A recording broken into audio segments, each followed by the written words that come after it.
The Committee on Foreign Affairs will come to order. Without objection, the chair is authorized to declare a recess of the committee at any point, and all members will have 5 days to submit statements, extraneous material, and questions for the record, subject to the length limitation in the rules. To insert something into the record, please have your staff email the previously mentioned address or contact full committee staff. As a reminder to members, please keep your video function on at all times, even when you're not recognized by the chair. Members are responsible for muting and unmuting themselves. Consistent with House rules, staff will only mute members as appropriate when they are not under recognition to eliminate background noise. I see that we have a quorum, and I now recognize myself for opening remarks. Pursuant to notice, the full committee meets today to examine the conflict in Ethiopia. I want to thank you and everyone for joining us today, and I'm honored to have Ambassador Robert Godick, who's the acting assistant Secretary of State for African Affairs, and Ms. Sarah Charles, USAID's assistant to the administrator for the Bureau of Humanitarian Affairs, serve as our distinguished witnesses for this hearing on the conflict in Ethiopia.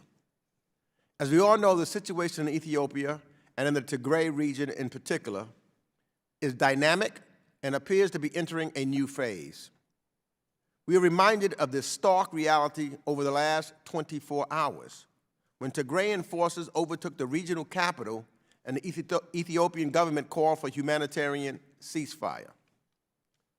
Now, I've been cautiously optimistic about this development, and I can only hope it opens the door to a peaceful resolution. However, I am hearing reports that the TPLF is threatening to enter Eritrea, which would be a clear and dangerous escalation in this conflict. I strongly condemn any efforts, I want to be clear, any efforts by the TPLF and any other armed group that would attempt to further escalate violence. We need to de-escalate the violence. We need a ceasefire. Only 1 week ago today, the Ethiopian government launched an airstrike against unarmed civilians at a market in Tigray. To make an outrageous situation worse, government forces and armed groups denied ambulances carrying the casualties of this attack passage to the medical facilities for hours. All parties to this conflict, are responsible for the unmitigated violence unfolding in Tigray, including Ethiopian and Eritrean forces, the TPLF, and Amhara regional forces. These parties are responsible for reprehensible acts, including extrajudicial killings, sexual and gender-based violence against women and children, torture, and forced disappearances. On the receiving end of this violence over the last 7 months are innocent, vulnerable civilians who have been rendered refugees or IDPs and are now facing a man-made famine. And I've heard reports of farmers being forced off their land and denied the opportunity to harvest their crops. And it's at a time when millions of people are facing acute hunger and malnutrition. Beyond Tigray, regional militia and armed groups in other Ethiopian regions, including Amhara and Oromo and Beni Shanku and Gumos, are also involved in ethnic violence that has killed hundreds of people and displaced thousands. But Tigray presents a particularly grave and insidious form of violence that constitute ethnic cleansing. As Secretary Blinken said here months ago, and the EU's Special Envoy for Ethiopia reiterated it in recent statements. What we are seeing unfold in Tigray bears the hallmarks of crimes against humanity, and quite possibly a genocide. And those responsible must be held accountable. And if this disaster is not abated by an inclusive national dialogue and a political settlement soon, we could witness one of our closest and most powerful allies in Africa march toward civil war and eventually a state collapse. Such an outcome would be catastrophic for Ethiopia's people and for the Horn of Africa. And that is why it is important that this administration and this Congress remain focused on this issue until a solution is found. Ethiopia has been a long-standing partner to the United States, and Prime Minister Abiy, a Nobel Peace Prize winner, represented promise and hope for a more unified country when he rose to power in 2018. Prospects for a durable peace in Ethiopia and its role as a responsible regional leader are now in question, as is Prime Minister Abiy's legacy. But we will not abandon our collective efforts to find a better outcome for Ethiopia's people. Other pressing matters further complicate dynamics in this volatile region. The decade-long negotiations over the Grand Ethiopian Renaissance Dam remain stalled, while tensions over regional border disputes continue to simmer. And I'm eager to hear what more the United States can do to support the AU and other multilateral institutions in their drive to solve these crises. And finally, I conclude by acknowledging Ethiopia's historic elections on June 21st. In addition to the clear and predictable security and logistics issues that arose, I agree with the administration's assessment, a process that disenfranchises constituents and opposition candidates cannot be considered free, fair, or credible. The United States will continue to champion the pursuit of true democracy for the people of Ethiopia. But I am unconvinced that these elections alone will correct the course Ethiopia is now on. Ultimately, this hearing and our engagement on this issue in general is not about picking sides, not at all.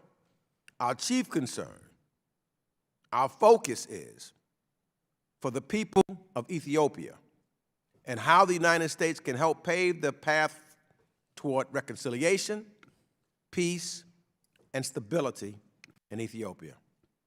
I now turn to my colleague and ranking member, McCall, for his opening statements. Thank you, Mr. Chairman, and thanks for calling this important hearing on the conflict in Ethiopia and drawing attention to what is happening there in this very violent situation. I want to thank our witnesses, Ambassador Godek and Assistant Administrator Charles, for being with us today. This is a pivotal point in Ethiopia's future. Ethiopia has long been a strategic ally, as the chairman said, in the Horn of Africa, a vital contributor of UN peacekeepers and a strong economic partner. Hundreds of thousands of Ethiopian Americans call the United States home. Unfortunately, deep-seated ethnic tensions, economic challenges, and grievances from decades of Ethiopian people's revolutionary democratic front has undermined fragile progress in Ethiopia. In early November, fighting broke out between Ethiopian National Defense Forces and the Tigrayan People's Liberation Front. Eritrean Defense Forces were also deployed fighting alongside Ethiopian security forces in what has been described as a law enforcement operation. A few weeks later, and days before Thanksgiving holiday, then Chairman Engel and I wrote to Prime Minister Abiy. We commended his commitment to reforming Ethiopia, for pursuing accountability for human rights abuses, improving media freedom, brokering peace with Eritrea, and recognizing his Nobel Peace Prize. We also expressed deep concern over reports of heavy civilian casualties in Tigray and asked for his decisive leadership to ensure the safety and security of all Ethiopians and to advance peace and stability.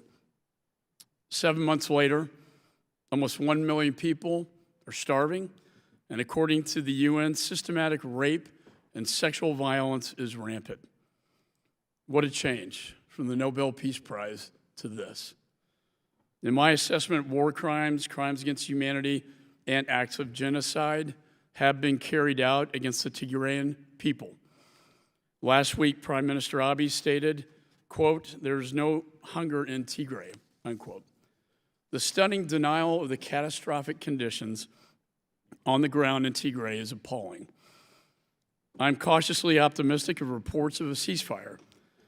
The situation in Tigray remains fluid, and I'm concerned by reports that Tigrayan defense forces intend to leverage this for strategic gain. Whether this ceasefire will facilitate much-needed food and medical aid to the Tigrayan people remains to be seen.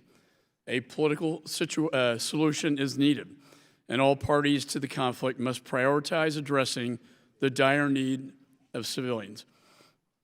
The U.S. has provided almost $500 million in life-saving food aid and medical supplies. Our international partners, including allies in Europe and the members of the UN Security Council, need to step it up. We must continue to increase the pressure on all sides to bring an end to the fighting and suffering in Tigray. This includes targeted sanctions against those responsible for committing heinous atrocities and re-examining support through international financial institutions. All sides have committed gross human rights abuses.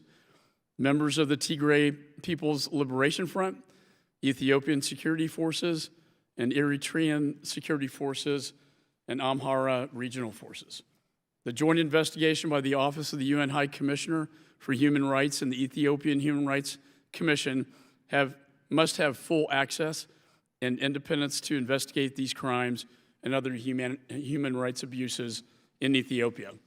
The conflict is also unraveling fragile stability in the region, including increased border tensions with Sudan, lack of progress of GERD negotiations with Egypt, Sudan, and Ethiopia, the impact of the withdrawal of Ethiopian National Defense Forces from counter al-Shabaab operations in Somalia, reports of rising ethnic tensions across Ethiopia.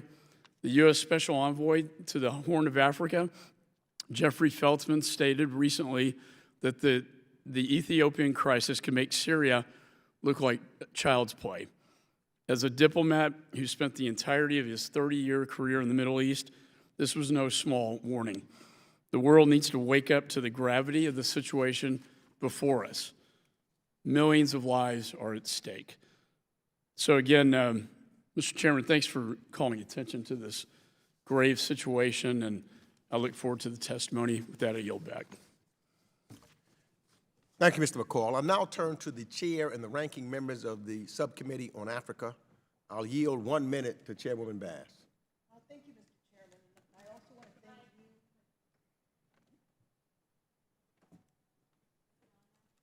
Yes, is it on? The light's on. That's not working. Okay. We'll move over here. Thank you. How about now? Okay. All right. I want to thank the chair and the ranking member for holding this hearing, but also for joining me and Ranking Member Smith in leading House Resolution 445 that condemns all violence and human rights abuses, calls for unfettered humanitarian access to hold people accountable for human rights violations, and calls on Ethiopia to pursue a political solution to convene a credible and countrywide process of national dialogue and reconciliation inclusive of all nonviolent parties, ethnic communities, religious groups, and civil society in Ethiopia to work toward a sustainable resolution of grievances and chart a democratic and peaceful path forward for the country. Yesterday, the government of Ethiopia declared a unilateral humanitarian ceasefire for the conflict in Tigray. Every effort must be made to make this ceasefire meaningful, including discussions with all parties to the conflict. I look forward to hearing from our witnesses today about what humanitarian efforts the United States has taken and also recommendations on how we can work toward a peaceful resolution. Thank you, Mr. Chair. Thank you, Chair Bass. I now recognize Ranking Member Smith for 1 minute. Thank you very much, Mr. Chairman. You know, as Prime Minister Abiy came into office, I sponsored a bipartisan resolution joined by my good friend and colleague, Karen Bass, that passed the House that had a prescriptive list of what all of us collectively thought should be done to democratize and to free political prisoners. We traveled over as he was doing all of that. That was then, this is now. Now we have a situation that is a horrific humanitarian crisis, as Sarah will point out in a few moments, Sarah Charles. 24 million Ethiopians will likely require humanitarian assistance, with 13 million needing emergency food assistance. While Tigray is at present the understandable focus, we all have to be concerned about the rest of Ethiopia, which could deteriorate very quickly. And I would also say to my colleagues, we know that the Oroma, Amhara, Kore, Somali, Afari, and others are all at risk. And again, I want to thank our friends who are testifying today for the good work you're doing to bring attention to it and to try to find a peaceful resolution and then to hold people accountable for these atrocities. Yield back. Thank you, Mr. Smith. I now introduce our witnesses. Ambassador Robert F. Godek is the Acting Assistant Secretary for the Bureau of African Affairs at the U.S. Department of State. He served as U.S. Ambassador to Kenya from 2013 to 2019. Before Nairobi, Ambassador Godek was the Principal Deputy Coordinator for Counterterrorism, U.S. Ambassador to Tunisia from 2006 to 2009, and prior to that, Deputy Assistant Secretary in the Near Eastern Affairs Bureau, Deputy Coordinator for the Transition in Iraq, and Acting Deputy Chief of Mission and Minister Counselor for Economic Affairs at the U.S. Embassy in South Africa. Assistant to the Administrator, Sarah Charles, is the Assistant Administrator of USAID's Bureau of Humanitarian Assistance. Prior to her time at USAID, Ms. Charles was the Senior Director for Policy and Advocacy for the International Rescue Committee. She also worked at the National Security Council and led the USAID's post-Arab Spring efforts to strengthen democracy, promote space for democratic dialogue, and support stabilization and encourage civic participation in the Middle East. So without objection, all the witnesses' prepared testimony will be made part of the record.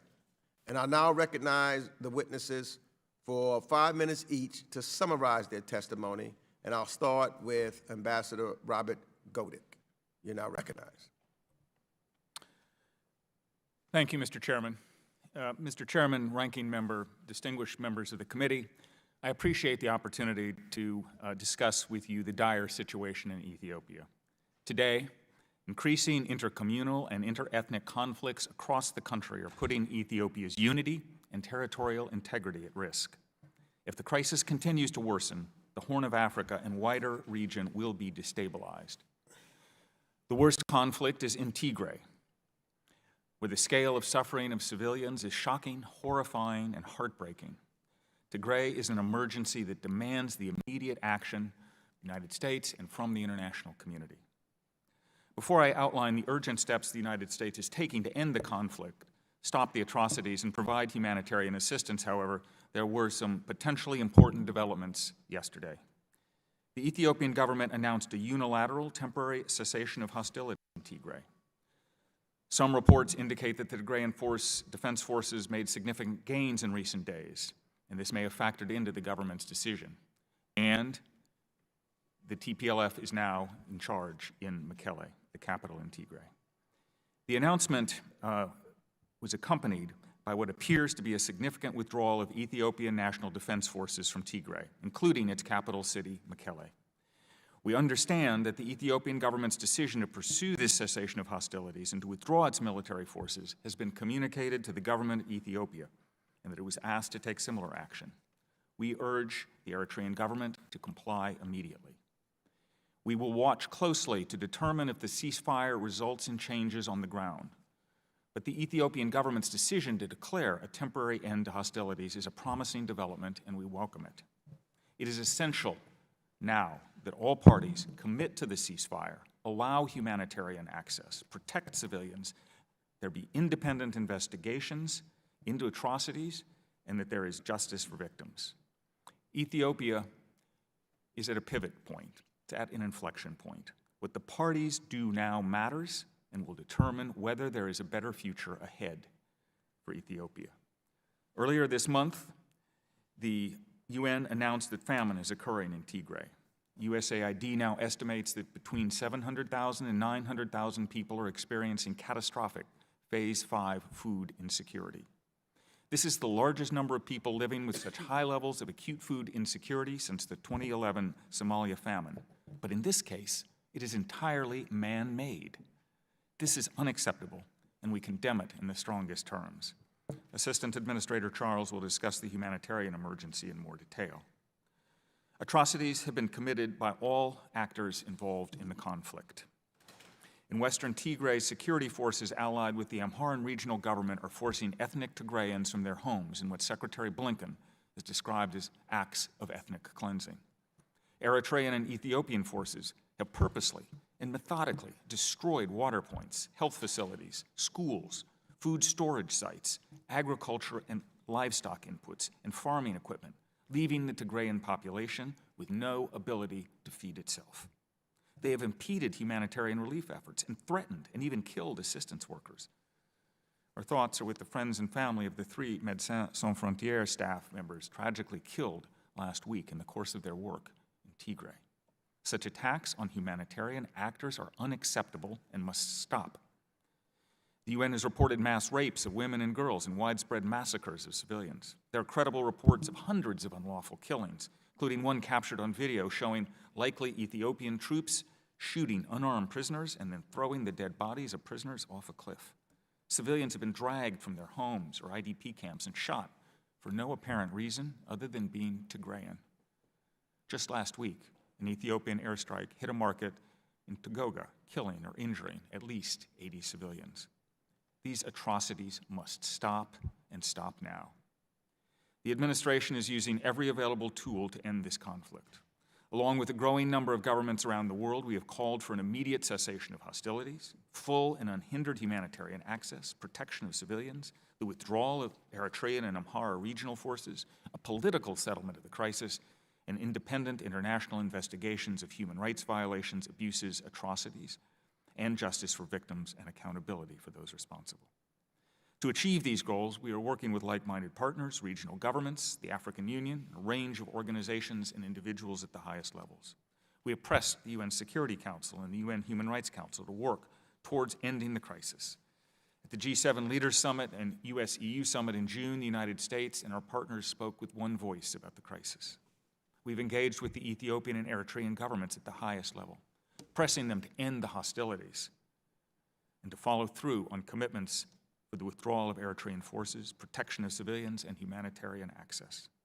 The Secretary of State remains personally engaged. Presidential emissary Senator Coons traveled to Ethiopia in March. Special Envoy Feltman and other officials are intensely working to end the conflict. In May, the Secretary announced a visa restriction policy for current or former Ethiopian Eritrean government officials, members of the security forces, and other individuals, to include Amhara regional and irregular forces and members of the TPLF who are responsible for or complicit in undermining the resolution of the crisis in Tigray. It's important to note that contrary to some allegations, these targeted restrictions do not, and in fact cannot, harm the people of Ethiopia. We have also restricted foreign assistance to Ethiopia and are imposing defense trade controls. We're withholding our support for most new lending from the multilateral development banks, except for basic human needs, and have asked other countries to do likewise. If the government's announcement of a cessation of hostilities does not result in improvements and the situation continues to worsen, Ethiopia and Eritrea should anticipate further actions. We will not stand by in the face of horrors in Tigray. At the same time, we continue to emphasize to the governments of Addis Ababa and Asmara that another path is possible. We stand ready to work with them in ending the humanitarian suffering, resolving the conflict, and renewing momentum towards economic and political reforms. We urge them to make the right choices for the people of Ethiopia. Tragically, ethnic divisions are hardening across other parts of Ethiopia as well. There have been attacks on Amharans and Gumuz in Benishangul-Gumuz region, on ethnic Oromo and Amharas in Oromia region. In addition, there's been conflict between groups in Afar and Somali regions and several conflicts unfolding in the southern nations, nationalities, and peoples region. Ethiopia's response, regardless of where the conflict is unfolding, has been inadequate. In some cases, the Ethiopian government's responses has exacerbated the conflicts. Indiscriminate arrests, media restrictions, human rights violations and abuses, shrinking political space have angered populations and fueled interethnic rivalry, imperiling national cohesion and the territorial integrity of Ethiopia. The election on June 21st was largely peaceful, and the United States commends all Ethiopians who exercised their right to vote. Nonetheless, we do not believe the elections will solve widespread problems facing the country. We've raised our concerns about the elections with the government of Ethiopia on many occasions, to include through public statements, which have noted grave concern about the environment in which these elections occurred. We continue to press the Ethiopian government to begin an inclusive dialogue of reconciliation to heal the current divisions and find a shared democratic path forward. Prime Minister Abiy has promised to undertake such a dialogue, and we urge him to do so immediately. Finally, we also remain focused on the ongoing regional challenges around the Grand Ethiopian Renaissance Dam and the Al-Fashaga border areas between Sudan and Ethiopia. Both issues pose risks to the regional peace and security, and the United States government is working hard with bilateral partners in the AU to help resolve them. I want to thank the members of Congress for the strong resolutions and statements that have been issued. They are important and they help. The United States, and I personally, pledge to continue to work closely with you to address the crises in Ethiopia. I look forward to your questions. Thank you. Thank you. Ms. Charles, you're now recognized. Chairman Meeks, Ranking Member McCall, distinguished members of the committee, thank you for this opportunity to discuss the humanitarian crisis in Ethiopia, the life-saving assistance that USAID is providing, and the ongoing challenges that our response faces.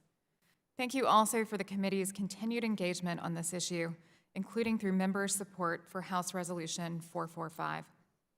Before I begin, I want to acknowledge the heinous murder in Tigray last week of Doctors Without Borders staff, Maria Hernandez, Johannes Halifam Reda, and Tedros Gebremariam Gebremichael. With this horrific act, we have now seen at least 12 aid workers killed since the start of the conflict, each one a tragedy that underscores the ongoing danger to humanitarian staff and the volatile security situation in Tigray. Indeed, last week we saw a troubling surge in violence, including the Ethiopian airstrike that hit a market in Togoga, killing at least 80 people and injuring many more. The situation on the ground is fluid, even more so after the events of yesterday. If I leave you with one thing today, it is that USAID believes famine is likely already occurring in Ethiopia. Of the 6 million people that live in Tigray, we estimate that 3.5 to 4.5 million are in need of urgent humanitarian food assistance. Of these, 700,000 to 900,000 people are already experiencing catastrophic conditions.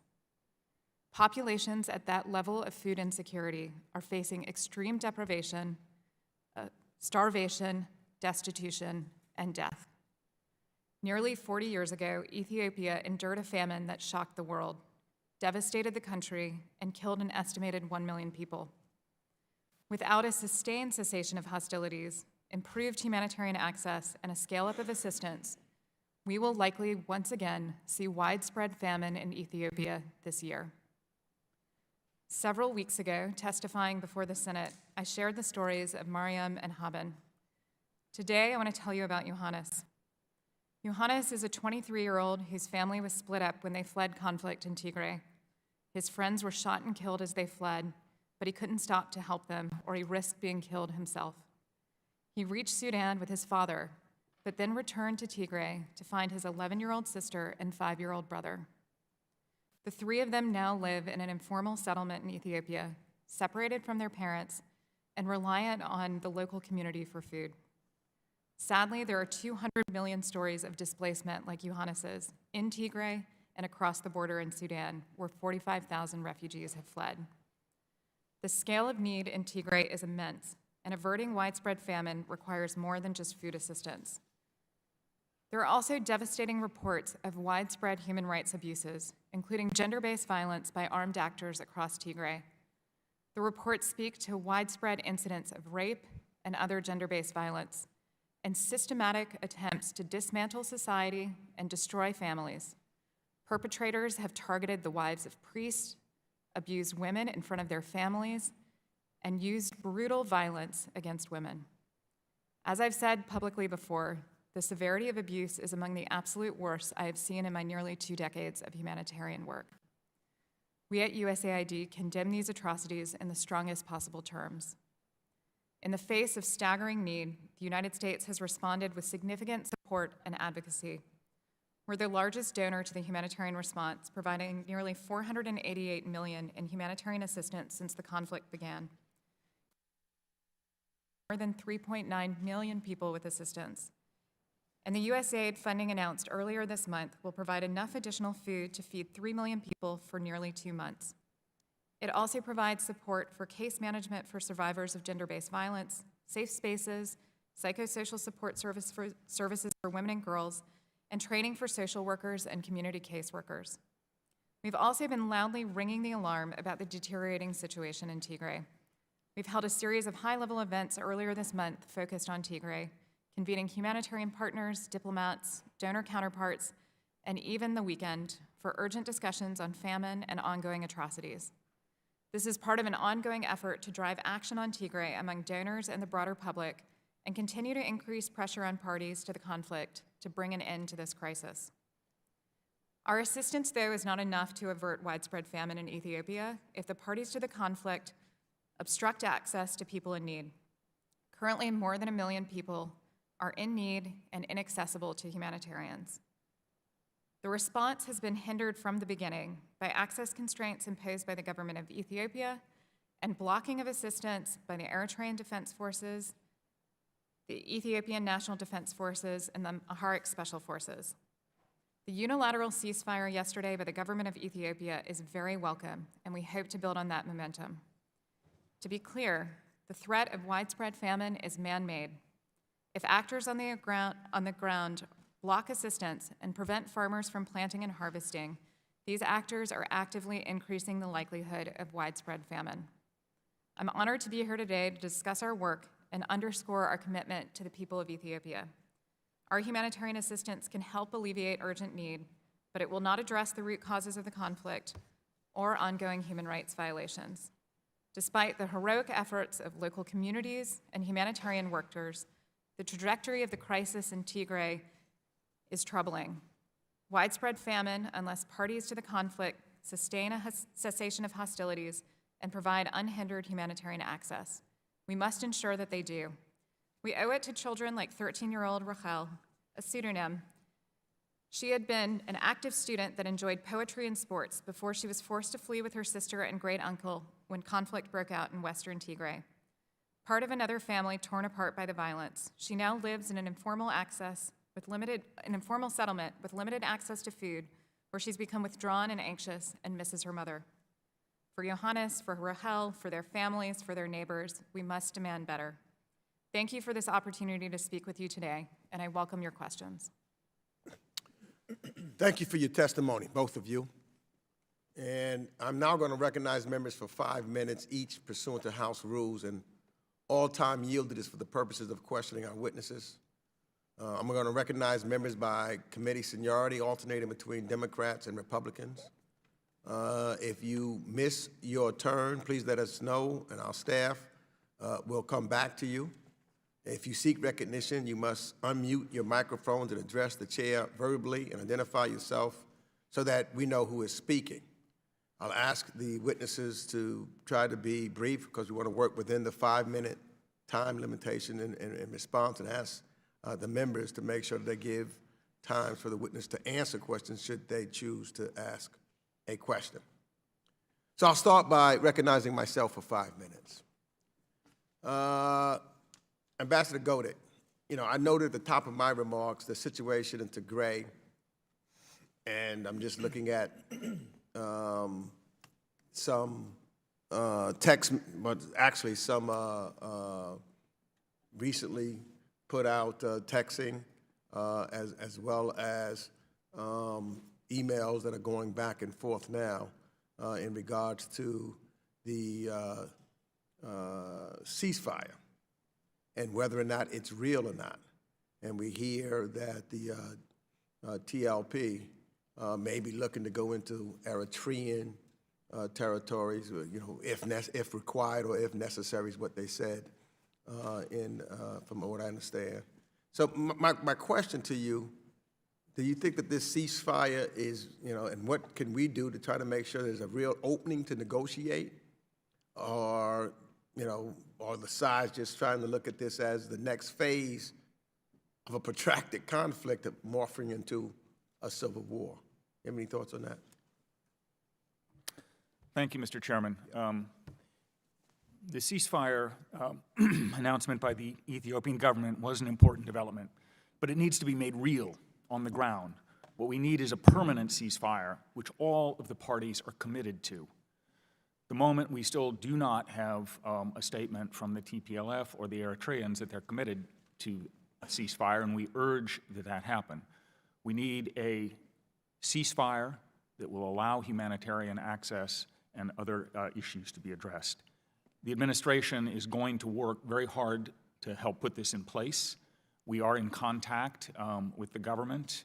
We're in contact with other parties, and we will be pressing them very hard to reach an understanding and put in place a permanent ceasefire, and then begin an inclusive national dialogue that addresses all of the issues, to include the issues in Tigray. That's essential if Ethiopia is going to make progress. So, and I go back and forth because, as I said, I see fault, and I think you've indicated on your statement, and Ms. Charles on hers, that all sides have done wrong in this. So we're not looking to say it's one side as opposed to the other. It's all sides that have. Recently, we've also asked Eritrean and Ethiopian officials, they failed to follow through on their commitments to withdraw Eritrean troops from Ethiopia.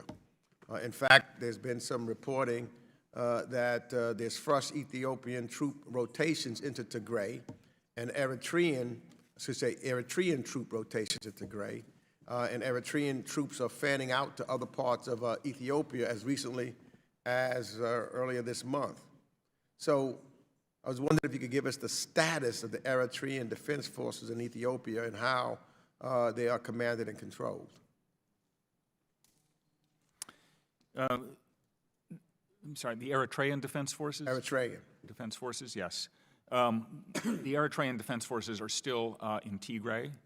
We have seen some indications of movement, but we don't yet know that they are withdrawing. They have committed horrifying atrocities during their time there. That much is clear. We do know that they were present as well in the Al-Fashaga border area. We've seen reports, but I can't confirm them, that they were present in other parts of the country as well. The Eritrean forces need to leave immediately. That is absolutely essential if there's going to be peace and a restoration of civil order and stability in Tigray, and indeed in more generally in Ethiopia. The Eritrean forces have been a malign force in this conflict and have undermined. What's your assessment, and I know, on whether or not what's taking place is crimes against humanity or a genocide occurring in Tigray? And I know we had Secretary Blinken testify before here. Do we know when we can expect a determination by the State Department on its findings? So, Mr. Chairman, the administration is in full agreement that horrifying atrocities have been committed in Tigray. And Secretary Blinken did say in earlier testimony, as you said, that there were acts of ethnic cleansing. We are in the process of a fact and law-based review to determine whether the terms crimes against humanity, genocide, and war crimes can and should be used. That assessment is quite far advanced. The final decision on whether we're going to use those terms is up to the Secretary of State. Thank you. My time has expired. I now yield to the ranking member, Mr. McCall. Thank you, Mr. Chairman. And I think the timing of this hearing can be more appropriate with the ceasefire called just yesterday. For them to know that the eyes of Congress are watching and the American people are watching this, and it needs to stop. And I hope in that way, Mr. Chairman, that this committee can make a difference in this Congress by holding this very hearing, for them to know that we are watching this. Will hopefully prevail with the ceasefire that will take hold. But I want to ask a little differently the same question the chairman asked. Ambassador. You know, the 1948 Genocide Convention legally obligates states to prevent and to punish crimes of genocide. The EU's special envoy to the Horn of Africa and the Finnish foreign minister said that senior Ethiopian officials told him, quote, they were going to wipe out the Tigrayans for 100 years. Earlier this month, Administrator Power said that Ethiopia is, quote, destroying the reproductive health of Tigrayans, which calls into question whether conditions amount to a genocide. And then Secretary Blinken called this ethnic cleansing. Now, I know you can't answer this directly, and I'm at this issue, but in my judgment, when I look at the Genocide Convention and the requirements for it to be called a genocide, I think those requirements have been met. Do you have any response? Thank you, Representative McCall. I would simply say first that we do look forward to working with the committee and the Congress, as you indicated, and that this hearing is indeed well-timed. With respect to your specific point, as I indicated earlier, we have this fact and law-based review underway. We have pushed it at a very accelerated pace, and it is far advanced. The Secretary needs to make a decision, and when he's ready, that I'm sure will happen. Yeah, well, thank you for that candid answer. Ms. Charles, I mean, you said 1 million people now are experiencing catastrophic food insecurity, millions more on the brink. And I guess the question is getting our humanitarian assistance in. There's been discussions about, securing the border so to block out any humanitarian assistance and NGOs from getting into the affected population. Can you tell us what the latest is and what are the plans on USAID's part to ensure that this assistance is provided? Thank you for that question. And I also want to say the clear, united voice of Congress in raising the alarm bell around famine and the need for humanitarian access has been really important and consequential. As you said, nearly 800,000 people currently at catastrophic levels, possibly up to 2 million more at emergency levels of food insecurity. We've significantly scaled up our assistance since March and are working with partners not just on food assistance, but all the health and nutrition, the enablers that are necessary to prevent famine. But the next week and 2 weeks will really be quite consequential if this unilateral ceasefire holds and we're able to take advantage of this. We've pre-positioned food, but we need a couple of things to happen almost immediately. We need the government of Ethiopia to lift the communications blockout, which is still ongoing as of this morning, in order to enable our partners to get out. We need the Amharic regional forces to lift checkpoints on the 3 major arteries that we will need to move food on over the next several weeks. And we need to continue to press on our UN and our other donor partners to continue to scale up assistance as well. Well, thank you. Ms. Sheeran, I hope this hearing will provide some assistance to meeting the goals that you stated, and with that, I yield back. Thank you. The ranking member yields back. I now recognize Representative Brad Sherman of California for 5 minutes. Thank you, Mr. Chairman, and thank you for holding the hearings on this catastrophe. It deserves congressional attention. We are the largest aid donor to Ethiopia, providing roughly $650 million per year, including military aid. Mr. Chairman, could I ask that the gentleman speak up? Yeah, get a little closer to your mic, Mr. Sherman.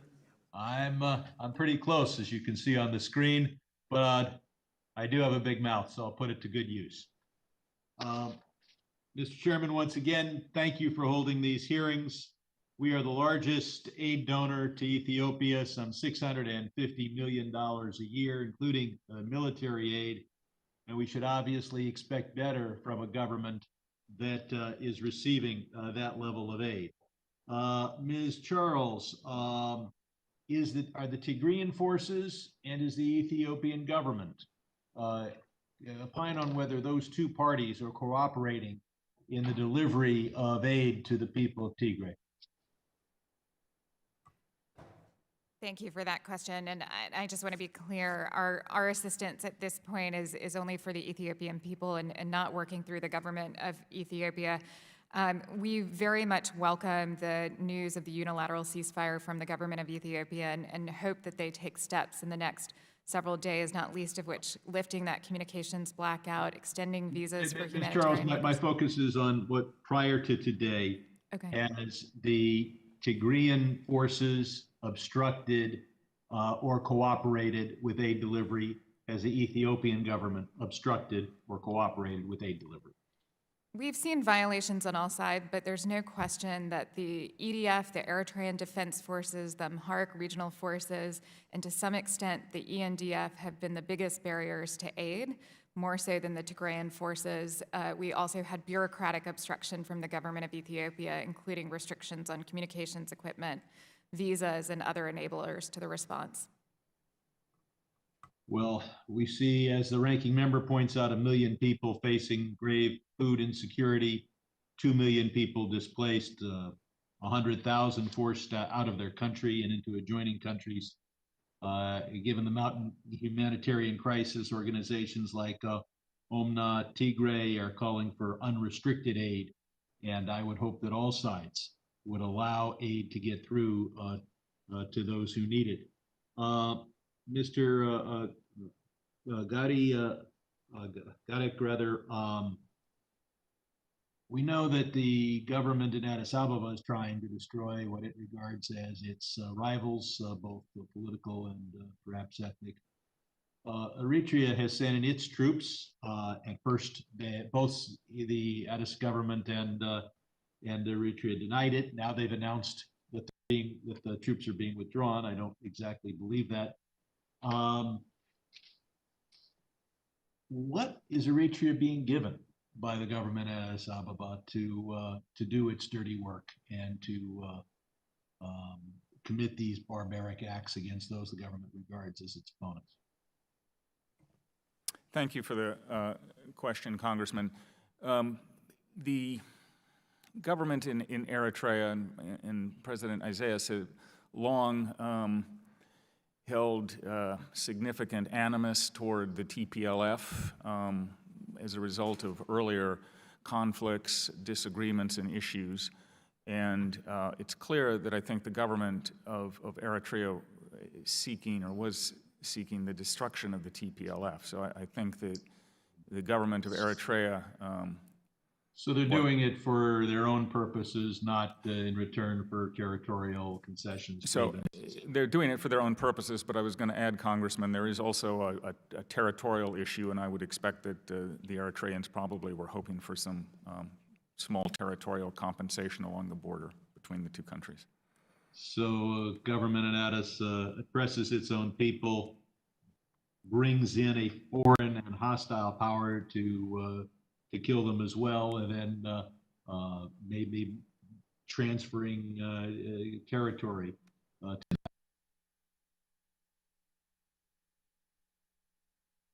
fire. It's my understanding that that it's just a one or short-term ceasefire announced by one side that lost a major battle and feels they need to regroup. Is there any evidence that this is that what's being proposed is an armistice and peace? Thank you for the question, Congressman. From temporary ceasefire that was announced by the Ethiopian government. What's critical now is that it become a permanent, negotiated, agreed ceasefire that all the parties are committed to. There's no guarantee that's going to happen. The administration is going to work to make it happen, and we certainly welcome congressional efforts to engage on this issue as well. Gentleman's time has expired. I now recognize Representative Chris Smith of New Jersey, who's the ranking member of the Subcommittee on Africa. And again, thank you to our two distinguished witnesses for your work and for your testimony. Mr. Ambassador, you point out that 700,000 to 900,000 people are experiencing catastrophic Phase 5 food insecurity. You point out that it's entirely man-made. And you go on to say how the Eritrean and Ethiopian forces have purposely and methodically destroyed water points, health facilities, schools, food storage sites, ag and livestock inputs, and farming equipment. which is eerily reminiscent of Mengistu, using food as a weapon in order to destroy individuals, whole families, whole populations. So I just thank you for underscoring that, because it is totally preventable. And I'm glad you're taking so many efforts and the administration to do that. If you could speak to the issue of full and hopefully unhindered humanitarian access, and Ms. Charles, you might want to do this as well. You did point out 13 humanitarian workers have been killed, including 3 from Doctors Without Borders. I wonder if you could, Mr. Ambassador, briefly talk about the role of the church. Now, I've been to Ethiopia many times, and the church community, whether it be Muslim or Christian, I've met with the patriarch many times, they all really have they been sidelined. The issue of Genocide Watch has said that they put out a genocidal massacre warning that of ethnic Amharas by the Oromo Liberation Army. You know, in addition to everything we're talking about with Tigray, obviously there's other festering problems occurring. And then if you could speak briefly about the desert locust infestations. We have a bill that's out of committee waiting for floor action that would really try to do much more as that crisis emerges and reemerges, as it has been doing for so many months and years. Yield. Thank you, Congressman, for the questions. On the religious leaders have been engaged in this. We, the administration, have spoken with religious leaders both inside the country and out. Prime Minister Abiy in earlier periods. Unfortunately, it does not appear that those engagements had much impact. You know, we would hope that going forward that they would be listened to and heard and part of the conversation about bringing a solution to this problem. With respect to conflicts, you're quite right, there are other conflicts around the country which are quite serious, and we have engaged on those as well, both publicly and privately, but they do need attention because the country is increasingly experiencing ethnic and communal violence. Thank you, Congressman, for your leadership on Ethiopia, not least of which the legislation around desert locust. I think, as you well know, Ethiopia is vulnerable to any number of humanitarian crises, not least of which desert locust and drought. It's why the crisis in Tigray is so gutting, is because this really is a man-made crisis, not like the crisis we see with the desert locust. There's one bright spot in Ethiopia, is that we do feel like this year the threat of desert locust is receding, not least of which because of those strong investments in eradication and support for communities to counter locusts, but it's a chronic threat to Ethiopia. So welcome your continued engagement on this issue. And in terms of the churches growing out of that 1983-84 famine, very strong network of churches in Ethiopia that we partner with under the leadership of Catholic Relief Services on food assistance in particular, and are very much part of the response in Tigray. If I had the time, I know that staging a response takes time. I know you've said about $1 billion is where this is all heading on the humanitarian side. How quickly can aid get to the people, and hopefully safely to the people? So we are already responding, as you said, and at scale already, close to $500 million in Tigray alone. We are also working to bring other donors into this response. We've had a let's not wait and no regrets approach to scaling up assistance and scaling up fast, but we continue to press other donors to do the same. Thank you. The gentleman yields back. I now recognize Representative Jerry Connolly of Virginia, who's the president of the NATO Parliamentary Assembly, for 5 minutes. Thank you, Mr. Chairman, and thank you so much for holding this timely hearing. Welcome to our panel. Mr. Godek, are there still Eritrean troops in Tigray? Yes, there are still Eritrean troops in Tigray. And were they part of the troops that had to be evacuated from Mekelle, from the capital? Were they included, or was it just Ethiopian troops? Given that their TPLF now appears to be in charge of Mekelle, I would assume there are no Eritrean troops at this time in Mekelle, but I can't give you a definitive answer, but I would suspect that's the case. Are they working in tandem with Ethiopian troops, or are they, in fact, involved in separate operations under separate divisions? Yes, I would say that the Ethiopian and Eritrean forces worked cooperatively. I mean, there were areas that were under one forces control, and sometimes. So help us understand that a little bit. So the Eritrean-Ethiopian rivalry goes way back and has been violent on more than one occasion. What possessed the Eritreans or the Ethiopians to want to cooperate with respect to the Tigray operation? Well, yes, there has been animosity between the Ethiopians and Eritreans, but it was specifically recently between the TPLF and the Eritreans. And that certainly the long war that took place was an example of that. And there was considerable animus between the government of Eritrea and the TPLF specifically. And of course, Prime Minister Abiy reached an agreement and understanding with the Eritreans and with President Isaias, which helped to lead to his Nobel Peace Prize. And I think there was an understanding or an agreement that the Eritreans would come in to support the government of Ethiopia when it began its operation against the TPLF in November. And I've already indicated some of the reasons for that cooperation, which took. You indicated a little earlier that it was the United States government hope that the unilateral ceasefire announced by the Ethiopian government could be broadened, could be made permanent, and would involve all parties to the conflict. The Tigray forces that have repossessed their own capital, Mekelle, indicated that that's not part of their agenda and that they are going to continue to pursue the enemy, meaning Ethiopian military, indefinitely.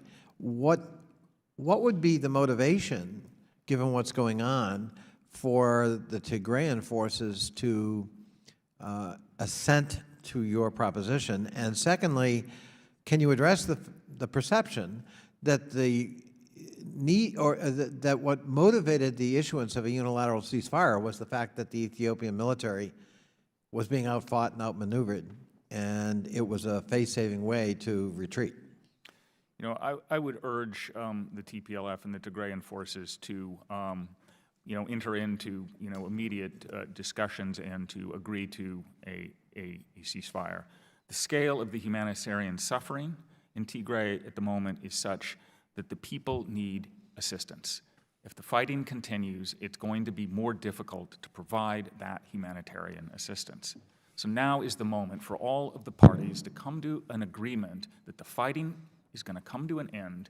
An inclusive dialogue needs to begin to address the underlying issues. At the end of the day, stability, security, peace, that is what is essential for the future of the country. And I would hope that the TPLF would see that. Obviously, there's going to have to be investigations into the atrocities. There needs to be accountability for what happened. And I think, again, in the environment of a ceasefire and then ultimately inclusive dialogue, that can happen. Is it in U.S. interest, or maybe I should frame it, is it not in U.S. interest that the cohesion of Ethiopia qua Ethiopia is absolutely something we care about? Yeah. That is to say, we don't want to see a breakaway province or independence, or we want to see this resolved peacefully, but we also want to see it remain integrated into Ethiopia as a whole, given its strategic importance and our relationship and so forth. And that would be my final question in the last 14 seconds. Congressman, the answer is yes. The United States believes the territorial integrity and unity of Ethiopia is important, and we'll work toward that.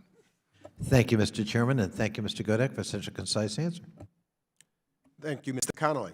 I now recognize Representative Steve Shabbat of Ohio, who's the ranking member of the Subcommittee on Asia, the Pacific, Central Asia, and Nonproliferation, for 5 minutes.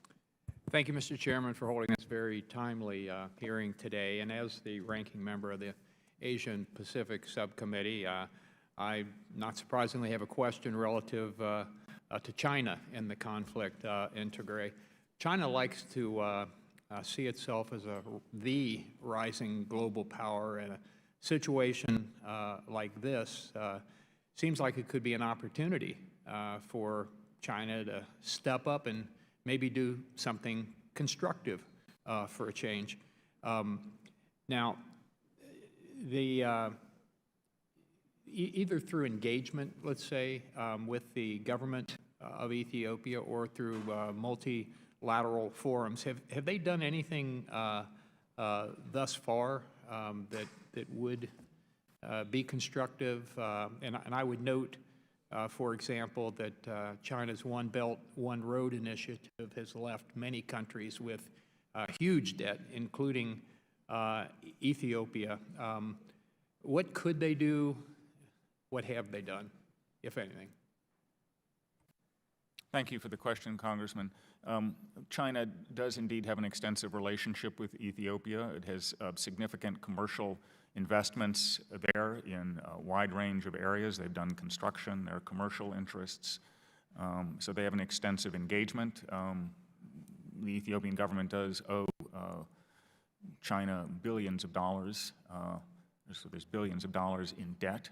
We have engaged with the Chinese over the Ethiopian situation and specifically over the Tigray crisis.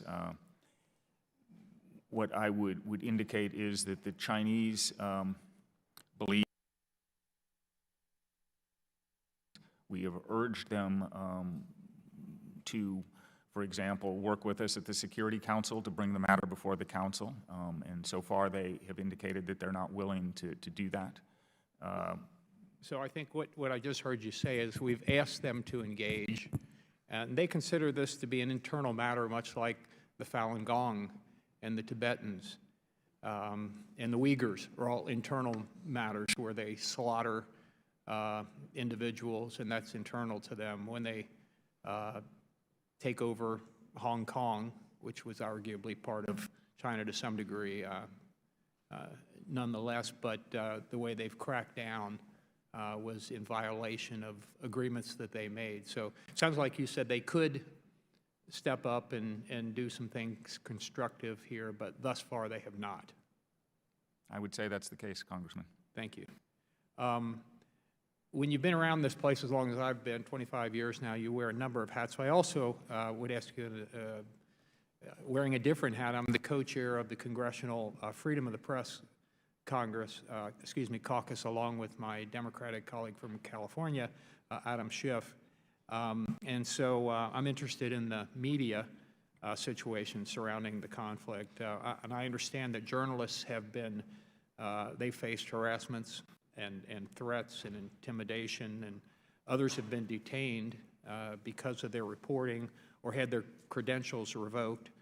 What's the State Department doing to push for access and protection for journalists, including those who are helping to provide documentation with respect to the many atrocities which are being committed there? And we've already discussed sexual atrocities and rape and a whole range of other horribles. So what's the State Department doing to push for access and protection for those journalists? Thank you very much for the question, Congressman. So I think when Prime Minister Abiy came into office, there was some loosening of controls on the press, some greater media freedom that we all welcomed. Unfortunately, that has been dramatically reversed. There is, as you indicated, pressure on journalists. There's harassment. Credentials have been revoked. Journalists have been imprisoned. They've been expelled. Simon Marks from the New York Times is one example of an international journalist, but the pressure is even greater on the local journalists.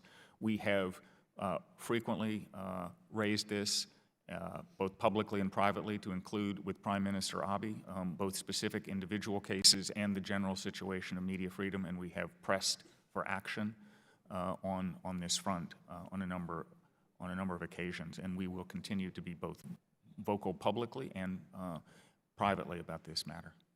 Thank you very much, Mr. Chairman. My time's about ready to expire, so I'll yield back. Thank you. The gentleman yields back. I now recognize Representative Ted Deutsch of Florida, who's the chair on the subcommittee on the Middle East, North Africa, and global counterterrorism, for 5 minutes.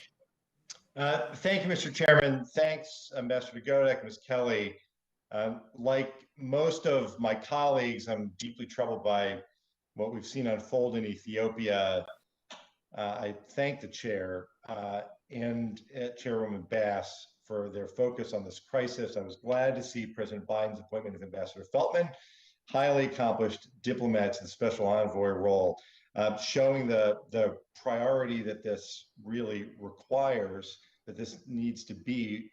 And I just asked our two witnesses again to go back to find a way to really help understand or portray how horrific the situation is. And I'd like to just focus on children and on women. UNICEF reports more than 2.2 million children in northern Ethiopia are acutely food insecure, 140,000 among those currently in famine conditions. These are kids. Rates of malnutrition among pregnant and breastfeeding women surveyed are now consistently above 40% per UNICEF. And if the horrific situation facing children right now is not enough, UN officials, as has been alluded to, but I want to be clear about it because I feel like only the shocking information is going to cause the necessary attention that this receives. Widespread and systematic rape and sexual assault in Tigray, which UN officials said has been used as a weapon of war, referencing Ethiopian and Eritrean troops, Amhara special forces, and militias. I asked our witnesses, given the widespread suffering, given the really difficult situation, and given the shocking situation that kids and women in particular find themselves in, what do we do now that we have this moment of unilateral ceasefire to help ensure that the world's attention is really focused here, not just this committee, not just at this moment, but for the two of you who are focused on this all the time? How do we make this an issue that everyone needs to rightly be concerned about because of the way we should feel given everything that we've seen take place there? Ambassador? Congressman, thank you for the question. It is very, very important, and indeed, I would agree, really critical that the world stay focused on this horrific crisis. You have quoted some truly terrible, terrible numbers. The scale of this suffering is unimaginable. And I would only say, we've been denied access to many regions, many parts of Tigray, and horribly, I suspect that we're going to find that the situation is even worse once we're on the ground. We need to continue to draw the world's attention to this. We need to hold events like the one that the USAID administrator held last week or a week or two ago that really brought attention to this issue. We need to continue to hold hearings like this, and again, I welcome this and appreciate this hearing by the House Foreign Affairs Committee. We need to continue to work to seize the UN Security Council with this issue. We need to look for ways to raise this matter, and we need to look for ways to help the people who have been so tragically affected by this truly terrible crisis. Thank you, Ambassador. Ms. Kelly? Like you said, the scale of suffering is immense. I think, like many of my generation, we first learned the word famine in reference to Ethiopia in 1983, 1984. And once again, like you said, likely famine already happening in Ethiopia, risk of widespread famine for the first time since those 1983-84 famine in Ethiopia by the end of this year.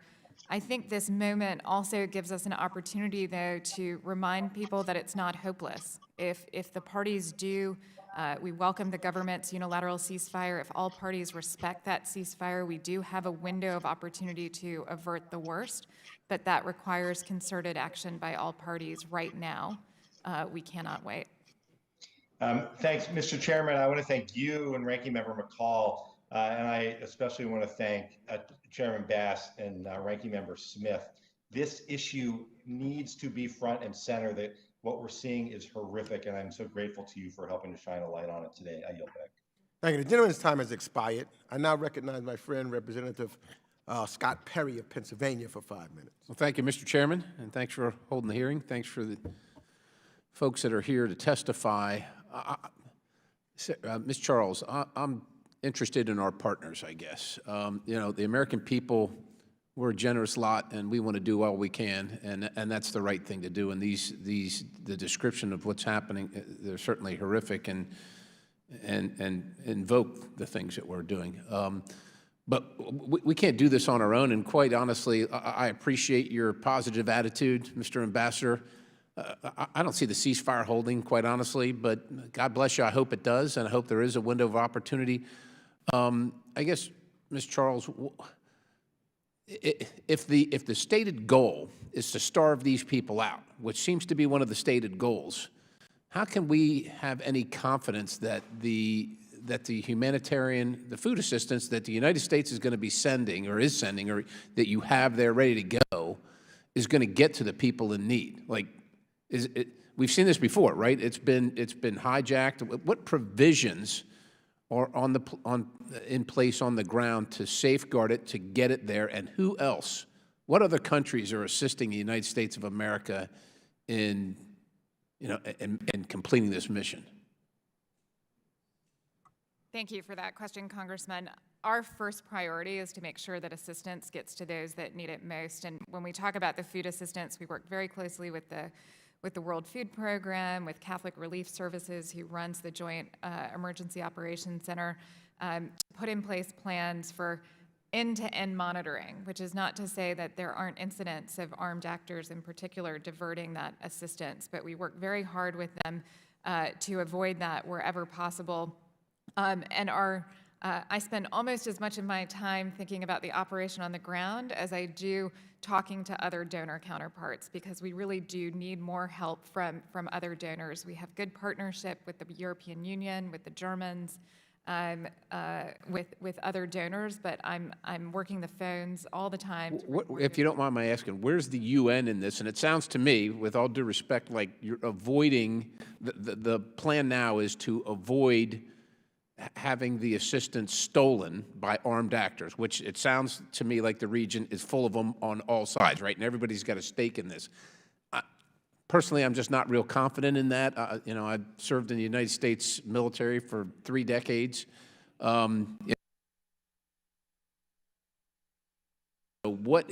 Who's helping us keep away the armed actors that are going to steal the food and make sure it doesn't get to where we intend to have it get to? What's the plan for that?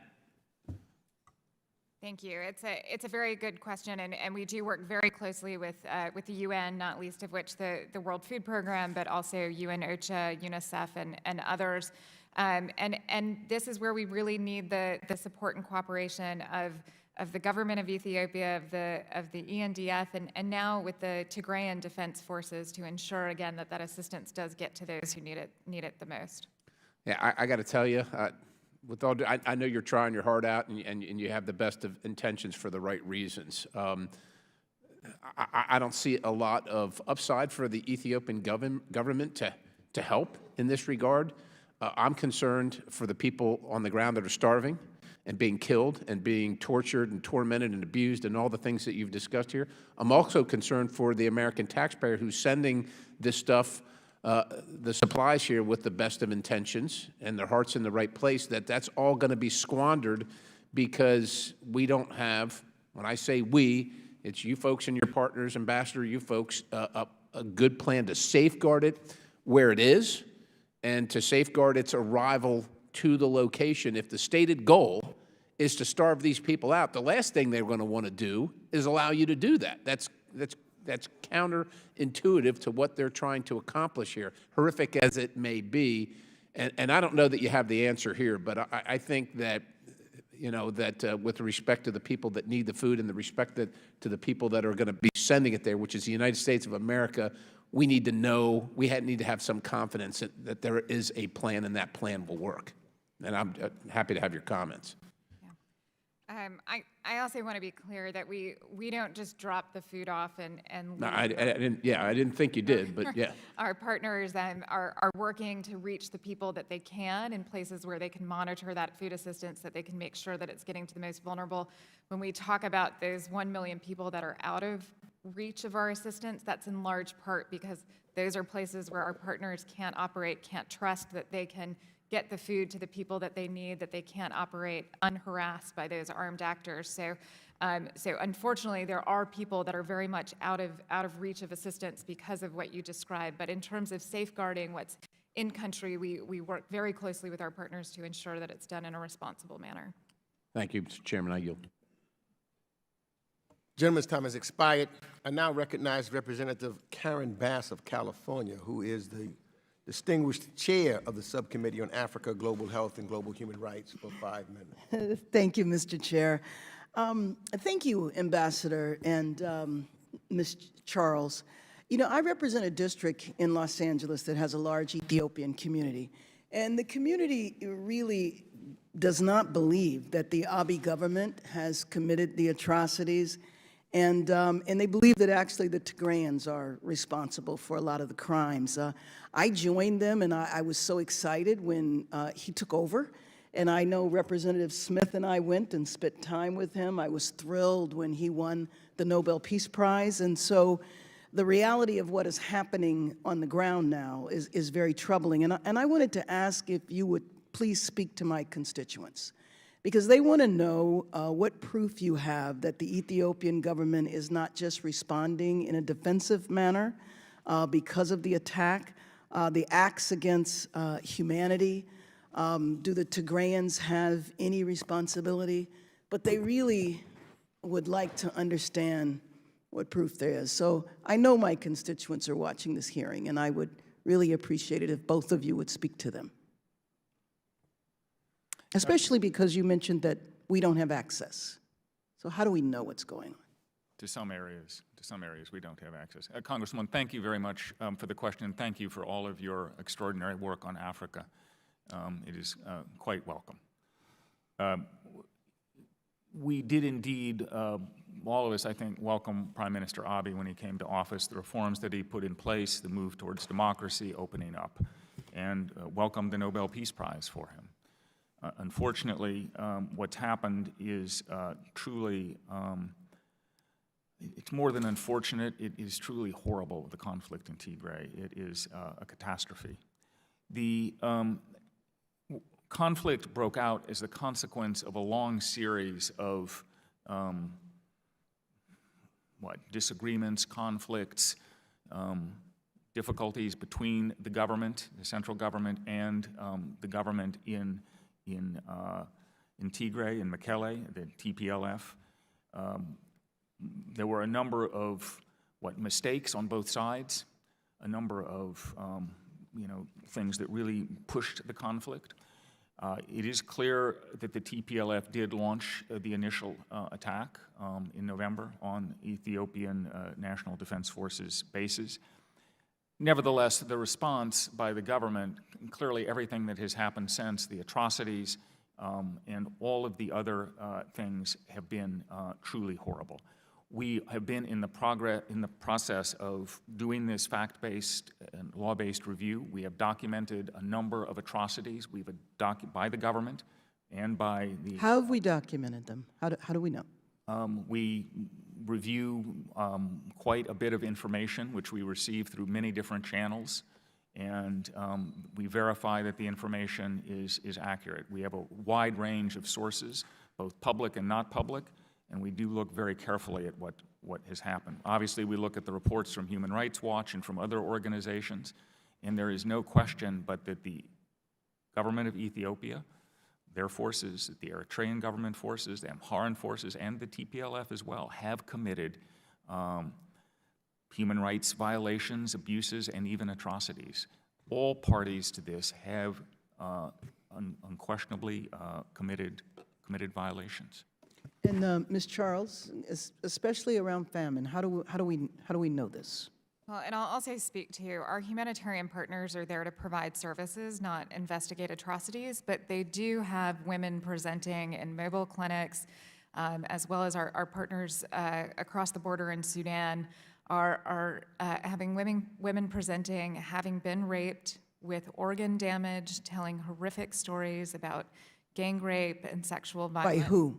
By armed actors. We have reports of any number of armed actors, whether it be the Eritrean Defense Forces or the ENDF or Amharic Special Forces. And the famine? And when you guys, you said it was man-made, so who caused the famine? Yeah. And how do we know this? So the famine, we have several different sources to make famine determinations, to analyze the depth of food insecurity. Some of it is survey work, some of it is children presenting malnourished in those mobile clinics and those mobile supplemental feeding sites. In terms of the who's responsible, we see both, the crisis started at a time of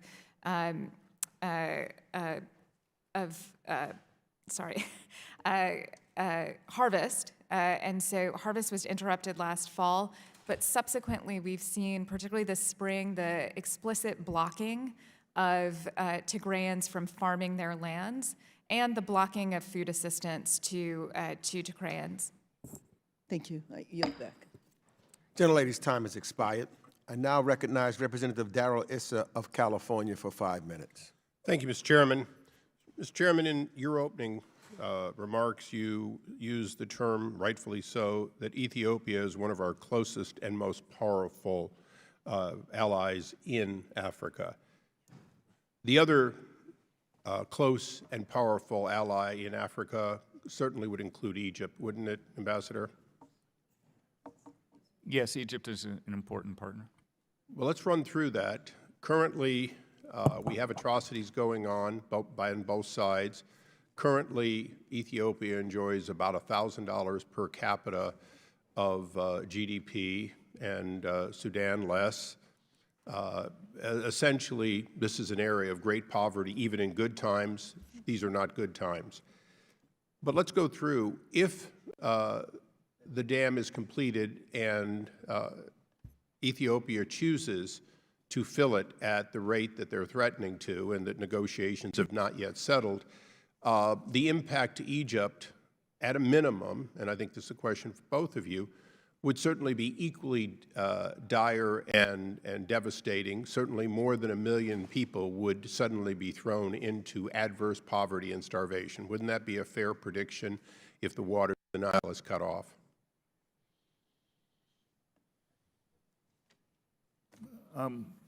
Congressman, clearly, a cutoff of the water to the Nile would be a major problem. Right. So, I mean, a filling faster than what would be the flow that would allow the sustaining of the Nile, any filling faster than that would be devastating to the 100 million people of Egypt, correct? Well, Congressman, I think what I would emphasize is that there are solutions to this problem. I'm fine with that, Ambassador. I guess here's my point. Mm-hmm. Today, we are looking at $500 million in aid. We're looking at a dire situation. We're looking at mass atrocities. We're looking at starvation. All of this between two parts of a single country as compared to two 100 million plus population countries that, if those two powerful militaries go to war, this will pale in comparison. Would that be fair to say? I certainly think that war in the region between any of these countries would be catastrophic. So, concentrating on this, I mean, the people before me have quite frankly, covered a lot of the matters. And so when we get to me, I want to cover something that I think has been mentioned but not covered. You know, the statement was, we're using our best efforts, we're highly engaged. What is the understanding of these two parties that the United States' position would be to prevent what would be tens or hundreds of billions of dollars of aid we would be needing, millions of lives displaced, and probably similar numbers killed? Because that appears to be the apocalyptic but fair assessment of what would happen if, in an effort to get hydroelectric power, Ethiopia, with its large military, begins filling any faster than what Egypt can tolerate? Congressman, thank you for the question. What I would emphasize is that there are solutions, technical solutions, that address the concerns of all of the parties, that allow Ethiopia to build the dam and have electricity, that allows Egypt to have water, that allows Sudan to have water, and meets the needs of all of the people of the region. The issue is really a question of political will. The leaders in these countries have to come to an agreement. The United States supports the process led by the African Union, and there's also been deep engagement recently by the United Arab Emirates, which has been helpful. Special Envoy my Feltman. time is expiring. Let me just ask one follow-up question. At this point, the upstream and the only one that can control whether something reasonable in these alternatives is done is Ethiopia. Ethiopia has essentially all the levers. What is it that this Nobel Prize winner, who is engaged in this regional dispute within his own country, what is it that he or his government is doing that gives you some faith that we are going to not just explore but attain one of these viable alternatives to devastation to two other countries? Congressman, we continue to urge the Prime Minister and the members of the government of Ethiopia to reach an agreement. We believe it is ultimately in the best interests of the people of Ethiopia to have an agreement, and that allows them to finish the dam, to do the other sorts of things that they want to do to develop their country, and that there not be some sort of regional problems over this issue. There is no need for these difficulties. There are resolutions, and we're going to continue to work on this. Special Envoy Feltman was just in the region. He's just returned, and he was working specifically on this matter, and he and others in the administration will continue to do so. Well, Mr. Chairman, Ambassador Feltman, with his time in Israel, his time in Lebanon, he seems to always be in the right place for the wrong, at the wrong time, but I have great faith in him. Thank you, Mr. Chairman. I yield back. Thank you. Gentleman's time has expired. I now recognize Representative David Cicilline of Rhode Island for 5 minutes. Thank you, Mr. Chairman, and thank you for calling this really important hearing, and obviously very timely, and thank you to our witnesses for your service and for your testimony. The crisis in Tigray and in multiple parts of Ethiopia has resulted in some of the worst atrocities the world has seen this century. Scores of civilians have lost their lives, sexual and gender-based violence is rampant, and millions are at risk of severe malnutrition as famine conditions threaten to spread across the country. And the world must not turn a blind eye and must do all it can to foster a peaceful conclusion to hostilities and to provide the humanitarian assistance to the people in this region that will allow them to survive. And so my first question is to you, Ms. Charles. You know, there's been so much evidence and testimony today about gender-based violence and sexual violence, and we know that that's been very present in this conflict, leaving many women, girls, and other vulnerable populations at risk, and so often leaving little accountability for the perpetrators. Could you speak to what USAID is doing and other relevant agencies and organizations to provide victims of sexual violence the support that they need? Is there counseling available? Are there safe houses? Is medical care available? And what is the status of the response to this sexual violence? Thank you for your question. As you mentioned, the scale of sexual violence in this crisis is horrific, and really has been, protection of survivors has been at the center of our response from the beginning, and that's training of social workers, providing safe spaces, counseling services for survivors, and we're able to do this at scale in places where we have access, mainly the major cities in Tigray. But our ability to provide those services in a sustained way is hindered by the continued constraints on access. Thank you. Ambassador Godek, what is the Ethiopian government doing, if anything, to protect refugees from Eritrea that are currently on Ethiopian soil? Has the Ethiopian government, for example, provided assurances that they are doing all they can to curtail the reported activities of the Eritrean military forces stationed in Ethiopia as it relates to refugees, which have been reported to include kidnapping, murders, and even forced repatriation? And so what's the current status of the refugee population? Congressman, thank you for the question. So the United States is obviously deeply concerned about the protection of refugees. We have raised the importance of the protection of refugees with the government of Ethiopia, to include Prime Minister, on a number of different occasions, and reminded him that he has obligations under international law that must be observed. We are obviously providing a range of assistance ourselves, and others are doing so through UNHCR and other organizations. Clearly, there have been abuses. At least 2 camps in northern Tigray were destroyed. There are still Eritrean refugees who cannot be located. There are a number of efforts underway to address this situation, but clearly the government of Ethiopia has obligations that it needs to live up to protect the Eritrean and other refugees that are in the country. Ethiopia has currently about 800,000 or so refugees in the country. Thank you, Ambassador. I hope that message, and I'm certain it is, will be repeated to the Ethiopian government over and over again. And my final question, Mr. Ambassador, is, so often when we see conflicts like this, there's a sense that, the perpetrators somehow escape accountability. And so how can the United States foster greater UN Security Council engagement with the conflict, particularly to ensure that there's accountability for ongoing atrocities? Thank you, Congressman. The United States strongly believes that the UN Security Council should have an open discussion on this matter. There have already been several any other business and also an interactive dialogue discussion of the crisis, but more is needed. There should be an open discussion. This crisis is a threat to regional peace and security, and it really requires and deserves, and frankly, it is very unfortunate that there has not been an open council discussion.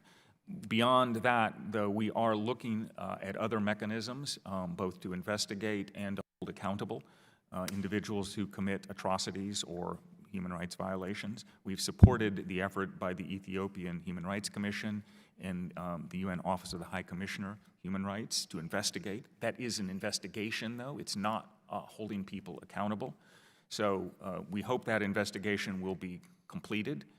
We are providing financial support for it. We will be keeping an eye on it to ensure that it is a genuine investigation that reveals what happened.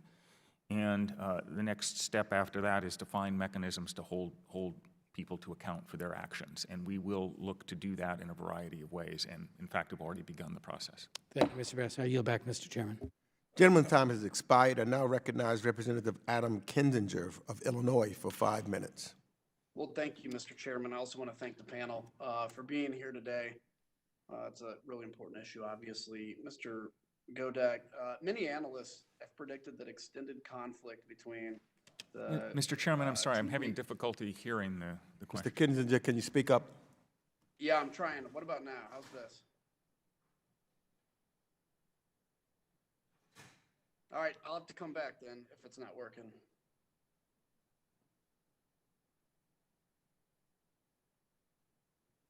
All right, who's next? Go We'll to come the back. next one, that's fine.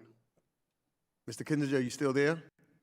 I'm here, but if you can't hear me, you can go to the next one. Can you hear him now?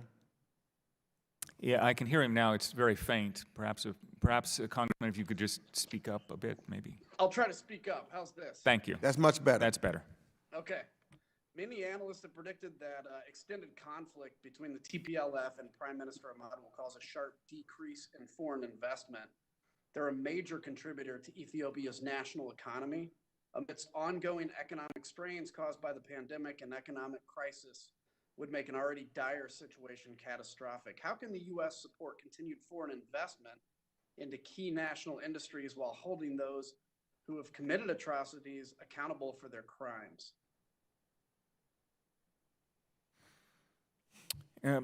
Thank you for the question, Congressman. Look, the United States, continues to want to help the Ethiopian people. You can see that in our assistance in a variety of ways. We continue to provide support, whether it's, for example, health support or other assistance to the people of Ethiopia.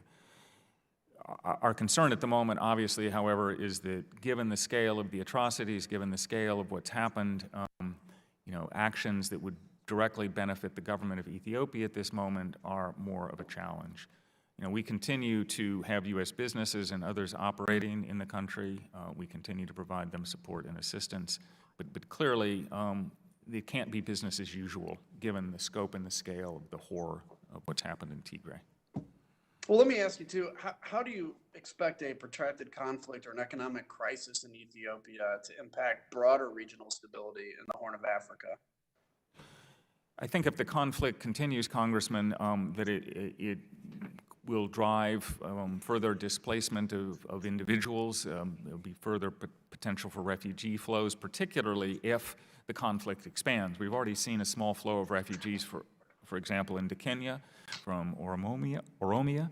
We've seen a flow into Sudan from Beni Shangul, and there is the possibility for greater displacement. I think the big risk is that the conflict becomes even greater and spreads more widely and really spins out of control. In that case, that would destabilize the entire region and pose risks not just to the neighbors, but frankly more widely up through the Red Sea region and further. And let me ask you too, since the hostilities have started, we've gotten reports that multiple actors have committed appalling atrocities, as you well know, in Tigray, including civilian massacres, rapes, lootings, destruction of property, including schools, hospitals, and churches. How can we help to facilitate, we being the United States, help to facilitate peace agreements between the TPLF and the government without negating the crime, so in essence, still holding people accountable? Thank you, Congressman. The first step, as I've indicated, is a permanent ceasefire that's achieved through negotiation and discussion. That is essential. That's the starting point. We are in touch with all of the parties to this conflict. We are urging them to, as I said, agree to a cessation of hostilities, put it in place, and after that, to allow full humanitarian access, unhindered humanitarian access to help the people in need. As part of that as well, we will facilitate and assist with investigations such as the one being carried out by the Ethiopian Human Rights Commission and the UN, and we will look at whether other investigations can be supported, and we will hold people to account. I think we can do all of these things. Obviously, it's going to require some time, but the first step is a full ceasefire. Yeah, thank you. I have a few more questions I'll just submit for the record, but they're somewhat repetitive to the point that I think a ceasefire is important.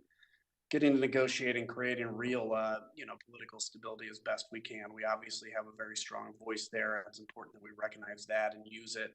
I appreciate all the good work you're doing, Mr. Chairman, and because of the technical difficulties, I'll yield back the last minute. Thank you. The gentleman yields back. I now recognize Representative Dina Titus of Nevada for 5 minutes. Thank you, Mr. Chairman. Thank our guests for being with us today. I'd like to follow up on a couple of questions that were asked previously.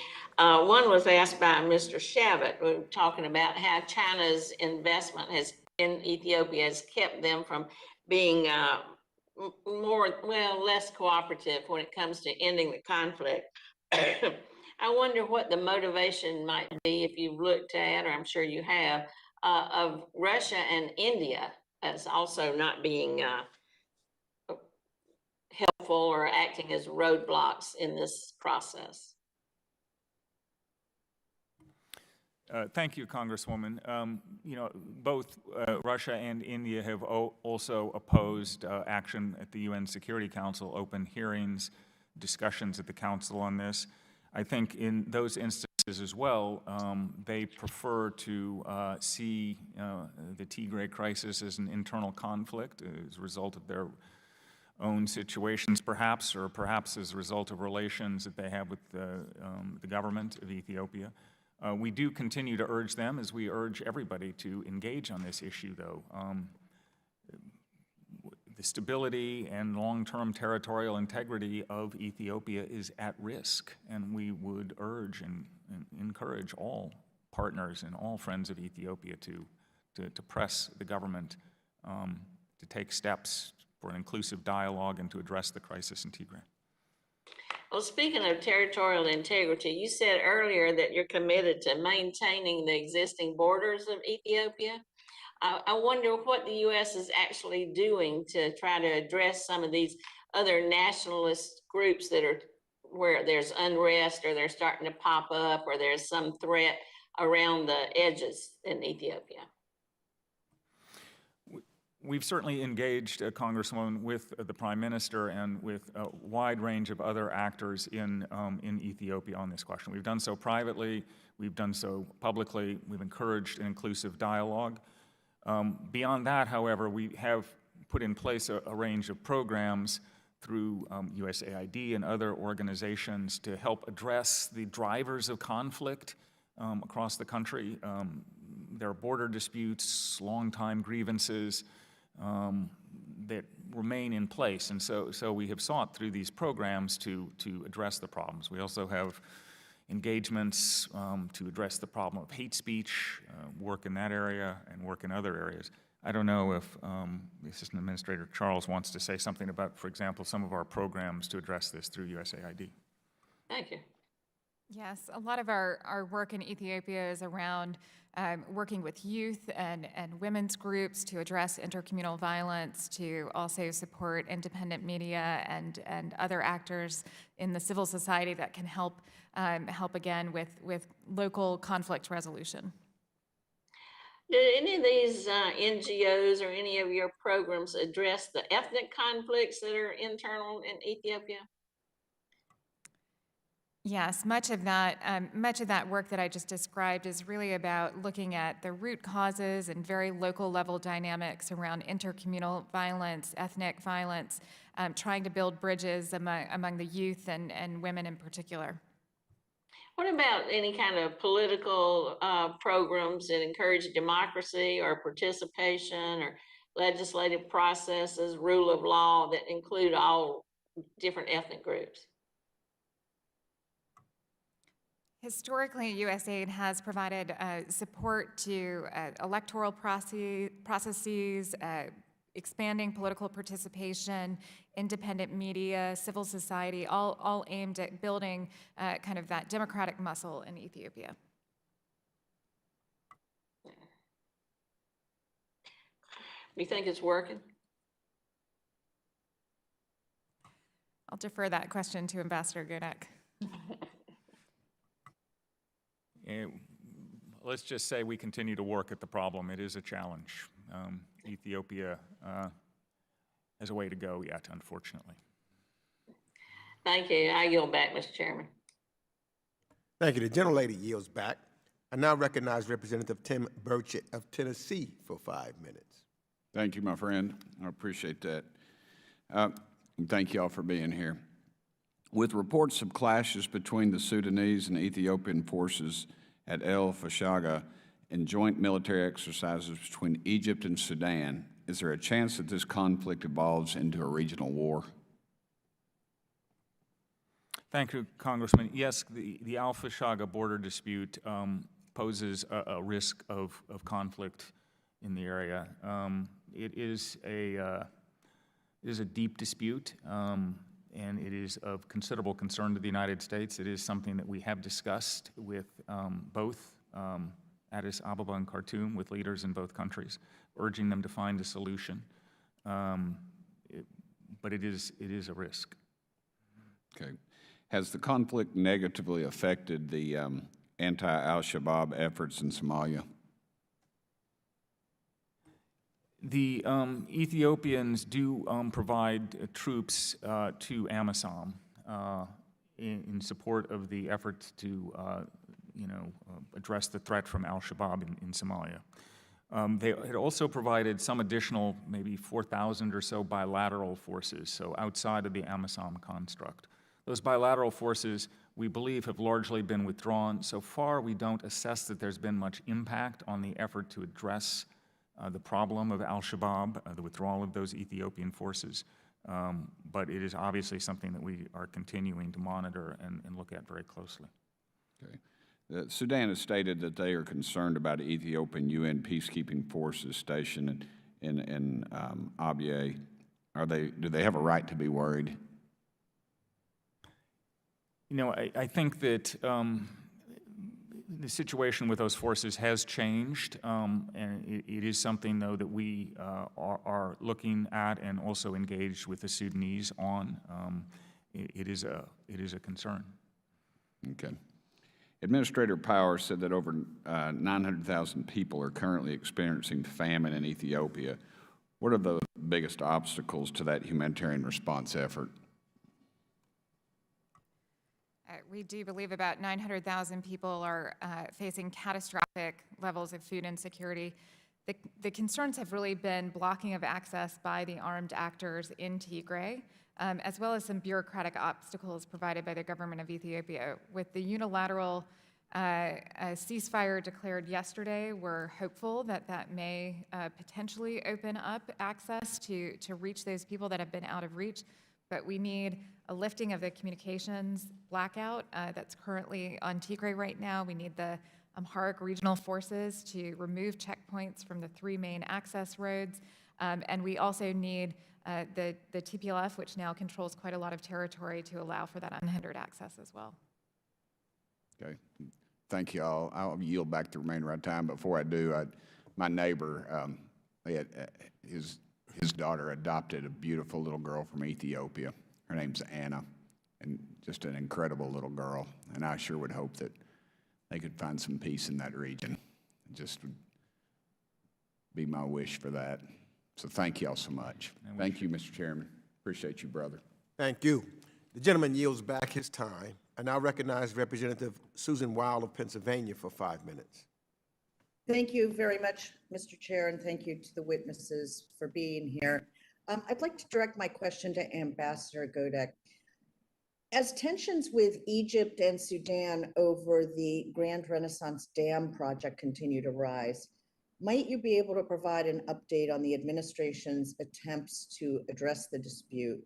I'm concerned that with so many actors, both countries and organizations getting involved now, that it's going to be particularly difficult for the administration to devise a strategy for achieving an equitable resolution and avoiding additional escalation. Just wondering if you had any thoughts on that. Thank you, Congresswoman. So the United States is engaged on the issue of the Grand Ethiopian Renaissance Dam. Special Envoy Feltman was just on a trip where he met with a number of key actors who are engaged in trying to resolve the problem. As I indicated earlier, we do believe that there are technical solutions that allow all the parties to get what they want, Ethiopia to get electricity, Sudan and Egypt to get water. We believe and have been supportive of the African Union-led process. We are engaged in talking to President Tshisekedi. Special Envoy Feltman just met with him. The United Arab Emirates has also been engaged, have some UN agencies. We're in constant communication with them. Proposals have been put forward and are being developed that would, I think, resolve this matter. But again, it's a question of political will more than technical solutions. The technical solutions are available. So we will continue to press the parties to agree to technical solutions, which again, I think meet the needs of all of the parties.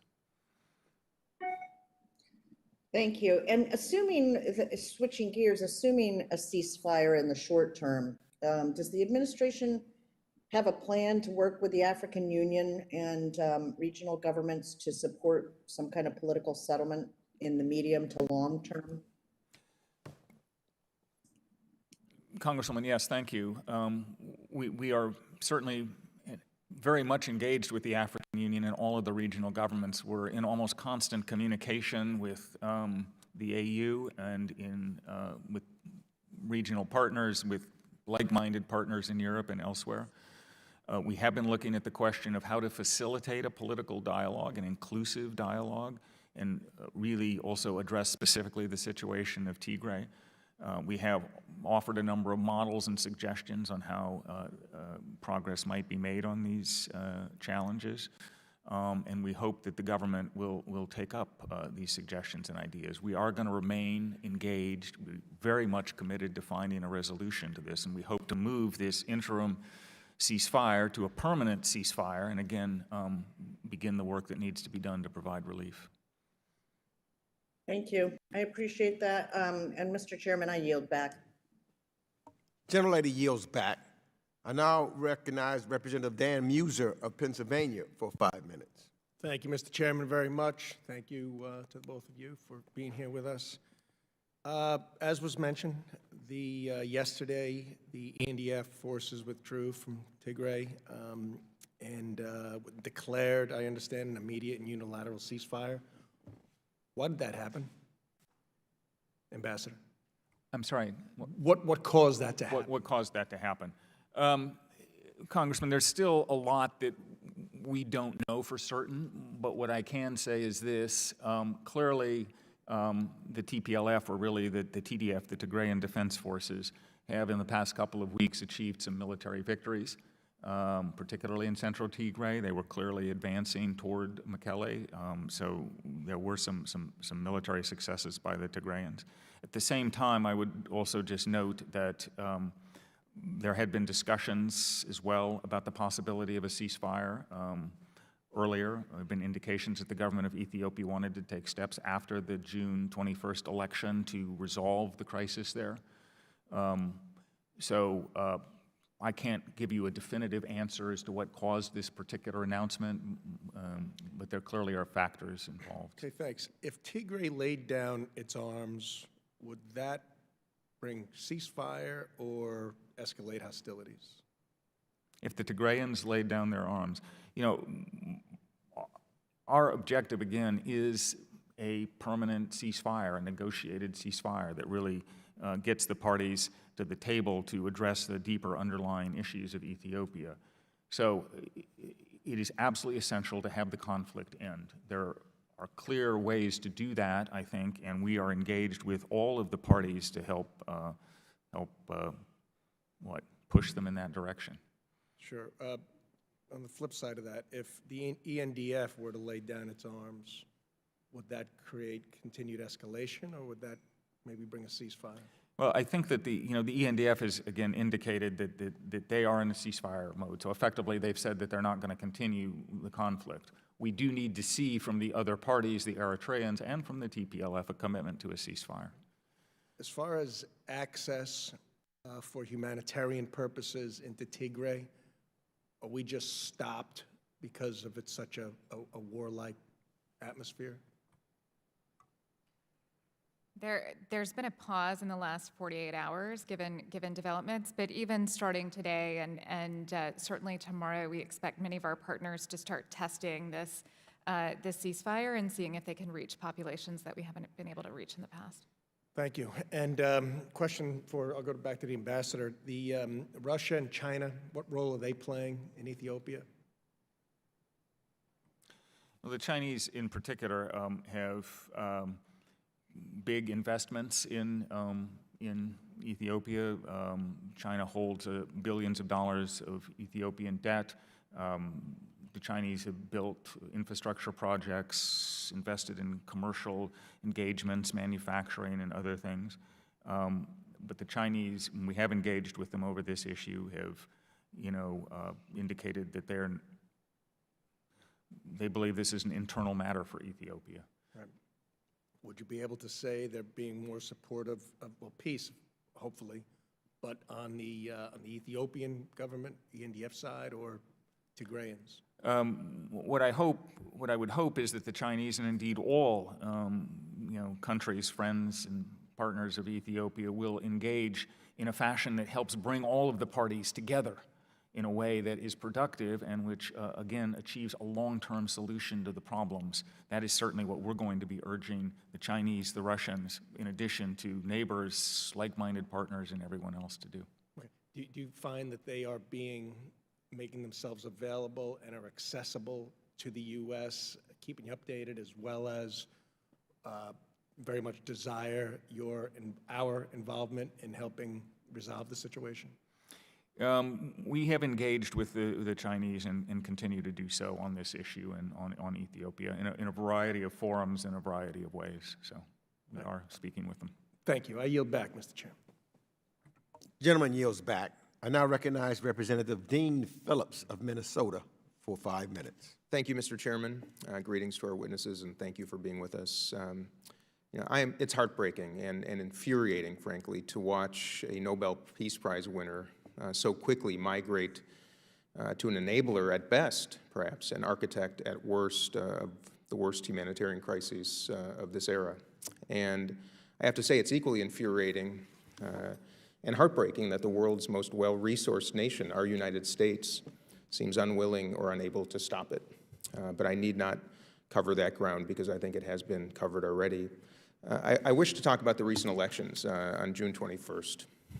Took place against the backdrop of horrible instability, of course, some estimating that up to a quarter of the regular electorate was either unwilling or unable to participate. The boycott of the elections by opposition parties, detention of vocal political leaders, and ongoing violence across the country highlight the erosion of democratic governance in Ethiopia. So, Mr. Ambassador, to you, in early May, the Ethiopian government, of course, designated both the TPLF and the OLA as terrorist organizations. So how does that designation change the prospects for a peaceful political environment and a healthy democracy in Ethiopia? Thank you for the question, Congressman. We don't share the view that the TPLF and the OLF should have been designated as terrorist groups. We certainly have not done so ourselves at this point. Obviously, that also, for example, raised the difficulty of getting humanitarian assistance into these areas in some instances. And so it was problematic. What we would urge at this point, the government of Ethiopia, is just the importance of talking with the various organizations, to include, all of the actors in the country, certainly all those that have engaged in the conflict in Tigray, and find a way forward. There needs to be this inclusive dialogue, and it needs to involve the parties. And without that, the country is at risk of further destabilization. The election that took place on June 21st, again, we commend those Ethiopians who choose to take part in it, but we certainly agree that it was not free or fair for most Ethiopians. And it is not the solution to the country's problems. It's a one-off event. There needs to be an inclusive dialogue that resolves the underlying issues that many of the people in the country have. I know I speak for many of my colleagues when I say we agree. With the remainder of my time, I want to ask about Hakalu Hundessa, of course, the Oromno activist and singer who was assassinated 1 year ago today. In August of 2020, a year ago, I sent a letter with 19 of my colleagues requesting a transparent and independent investigation into his murder. In October, last October, the State Department responded by saying, quote, "The government of Ethiopia condemned Hundessa's killing and is conducting thorough investigations into both his killing and the violence that followed to ensure those culpable are brought to justice. The department has observed thus far that judicial processes and the treatment of detainees has proceeded in a manner that is broadly consistent with international law and Ethiopia's political reform priorities, albeit with the challenges due to COVID-19, end quote. So a lot has changed clearly since last October, but how would you characterize the current judicial process and the treatment of detainees, particularly opposition leaders, right now? So broadly speaking, Congressman, we're continue to have concerns, obviously, about the political environment in Ethiopia. And there have been detentions of a number of politicians, a number of other activists and others. We have engaged with the government on these detentions. We strongly believe that it's essential that any legal process proceed in accord with the rule of law. We have sought, in some instances, access to individuals, not always had the opportunity for that access. But it is critically important in this environment that no one be persecuted or prosecuted simply because of their political views, and that any legal process, again, be conducted in accordance with the rule of law. And are you aware of the status at all of the independent investigation into Hakulu's murder? specifically? Congressman, I'd have to get back to you on that specific question, and I'd be happy to do so. We'd welcome it. Thank you very much to both of you for being here. I yield back, Mr. Chair. Gentleman yields back. I now recognize Representative August Pfluger of Texas, who's the vice-ranking member for the Subcommittee on Europe, Energy, Environment, and Cyber for 5 minutes. Thank you, Mr. Chairman. Thank you to the witnesses for your time today. I think the conflict that we're seeing is on pace to become one of the worst humanitarian crises in decades, and there's estimates that place the number of people suffering from man-made drought conditions at almost 1 million, maybe more. And I think it only underscores the critical need for the recently announced ceasefire to hold during such critical times as this farming season is upcoming. And we not only need to address the mounting humanitarian crisis, but a return to stability. And just as a precursor for either of you, do you see a clear offender and defender role in this crisis in military parlance? Congressman, what I would say is that all sides have committed acts, atrocities, provocations, other sorts of things which have been extremely problematic. Clearly, however, the response of the Ethiopian Defense Forces, the Eritrean Defense Forces, and the Amhara forces and militias following the attack in early November by the TPLF, it has been it's created huge issues, and there can be no excuse for the human rights violations, abuses, and atrocities that have been committed. There is no possible justification for things that have happened. To summarize, is there an offender and a defender, or is it more atrocities on both sides that both are wrong from your perspective? I would say both sides have committed acts which are a major problem. And so the Horn of Africa not only is of high strategic importance to the United States and our allies and partners, but also that of our adversaries. We've seen China grow in their malign influence on the continent and establish their first forward naval base, in neighboring Djibouti.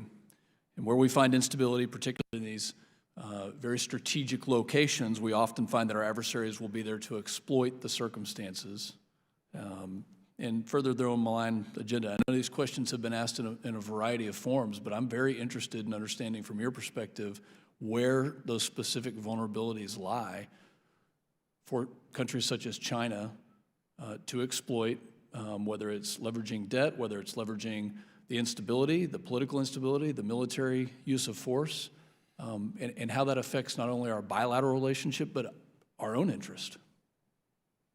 Well, Congressman, I don't think that deep conflict and instability in Ethiopia would be beneficial to China or indeed to anyone. As I'd indicated earlier, the Chinese do have extensive commercial relationships, investments. They do hold substantial billions of dollars worth of Ethiopian debt. I don't think that anyone would benefit, from broad instability and chaos in Ethiopia and across the region. There might be some who would seek to exploit it if it did take place, but we are going to work to ensure that it doesn't. Well, that's good to hear. Ms. Charles, for you, just on the food security side, what do you see if this ceasefire doesn't hold? I mean, obviously unilateral in nature, but if it doesn't hold, what is the outlook for food security inside Ethiopia this summer and into the remainder of the year? As you mentioned, we already have 900,000 people we estimate are in catastrophic conditions of food insecurity, a further nearly 2 million in emergency levels of food insecurity. If this cessation of hostilities doesn't hold, if we don't see unobstructed access, we're facing widespread famine by the end of the year. And will it affect outside of the borders of Ethiopia, the region writ large, or will it be localized? The extreme levels of food insecurity that we're seeing are concentrated in Tigray. But there's no question that level of food insecurity, death could have regional impacts. Assistant Secretary, for your question for you, I mean, what are the chances that the cessation of hostilities actually holds? Congressman, all I can tell you is we're going to do everything we can to persuade the parties to have it hold, and that all parties agree to a cessation of hostilities. We will work toward that end. Thank you, Mr. Chairman. I yield back.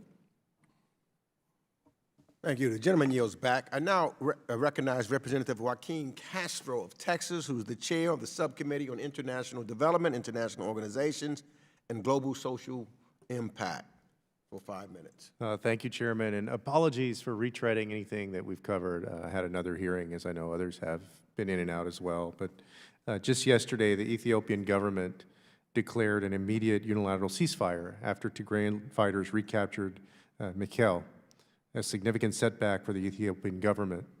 There's a lot of uncertainty over the situation, and I'm looking for some clarity on where we are and what we can expect.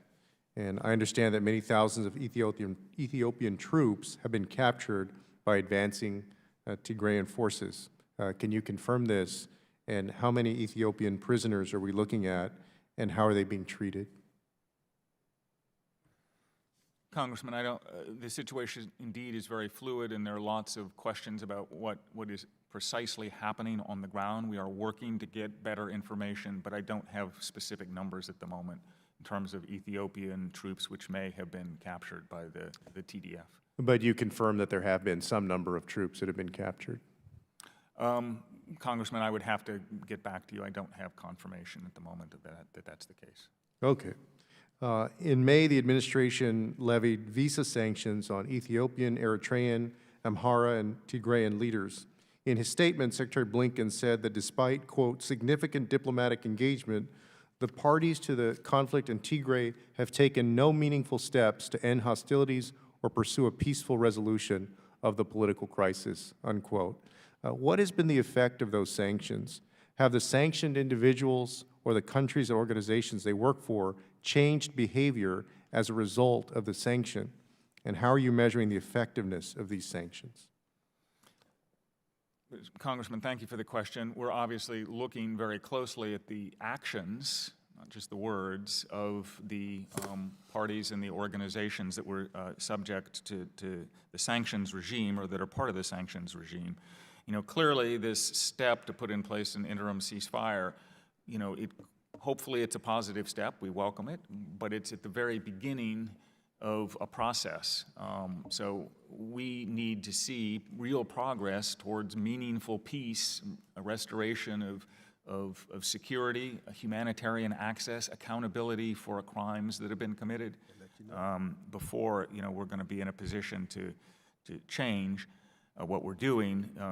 At the moment, Congressman, you know, Ethiopia has before it really two roads. It can either begin to pull itself out of this crisis and address the issues and meet the needs of the people, or you know, they can choose to go the other route and continue the conflict. And if that's the choice that they make, then we will continue to use the tools that are available to us, to include visa sanctions and many other you know, potential sanctions that are available in order to encourage progress. Sure. But so we don't have an assessment at this point yet of whether we think those sanctions are having the intended effect or whether they're working. Obviously, it's only been, just about a month or so, a little bit more since that sanctions regime was announced, so it's still early. Sure. Then UN Relief Chief Mark Lowcock has gone on the record describing the situation in Tigray as a famine, and the World Food Program, 50,000 people in Tigray are at risk of famine. Despite the suffering, the Ethiopian government refuses to acknowledge this reality. And I'm also concerned about the role the Ethiopian government is playing in perpetuating or exacerbating the famine. And so my question is, how do you assess the Ethiopian government's response to the famine in Tigray? Is there any evidence that they or the Eritrean government are using famine and hunger as pressure to starve Tigray into submission? And the situation in Ethiopia seems to meet the definition of famine by all accounts.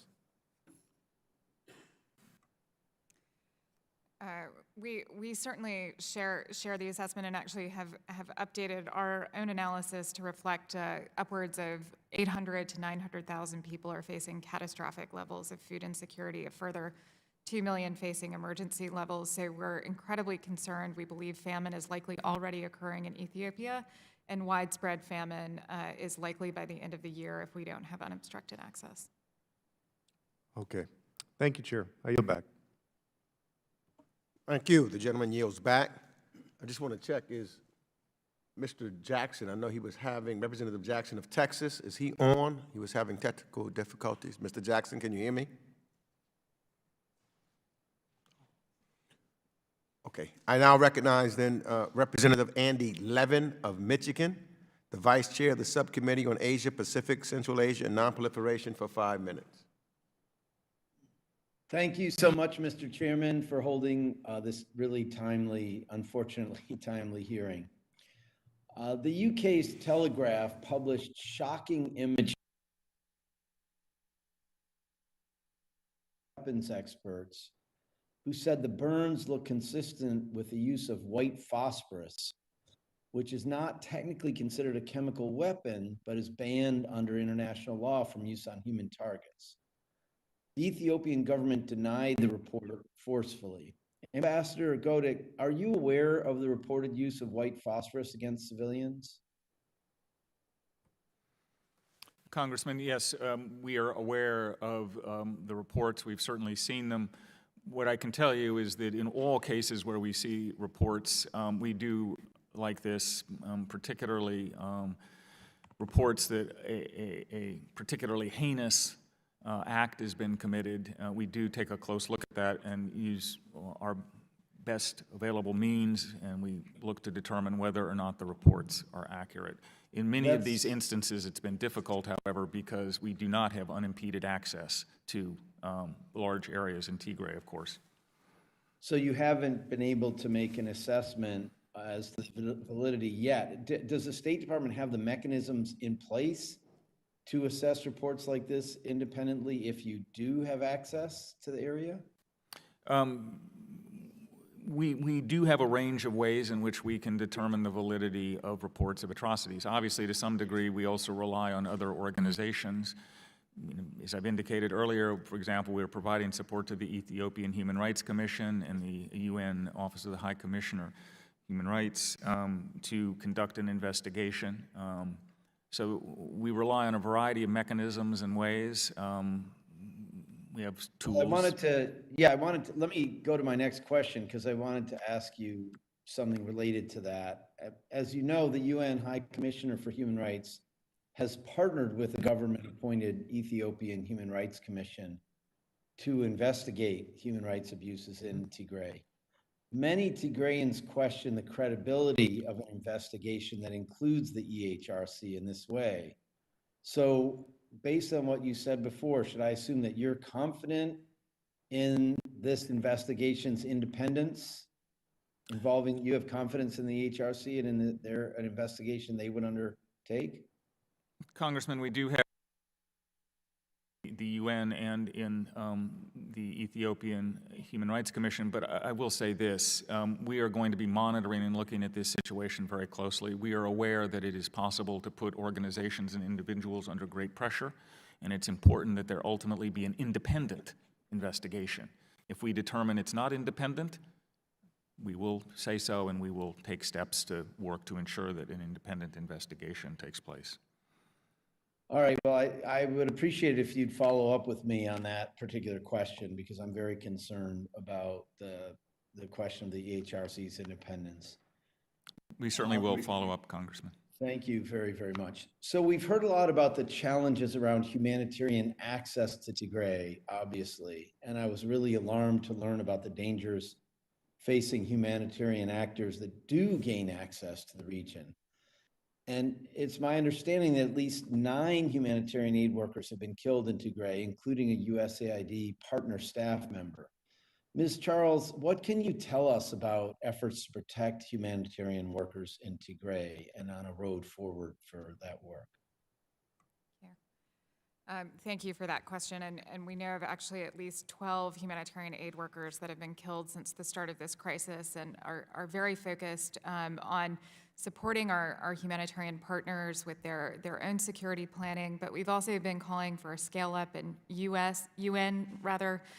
security support, as well as really, and this is critical right now, a lifting of the communications blackout that's currently facing Tigray, and allowing for the importation of communication equipment that's so essential for allowing our humanitarian partners to move around Tigray with the best possible information.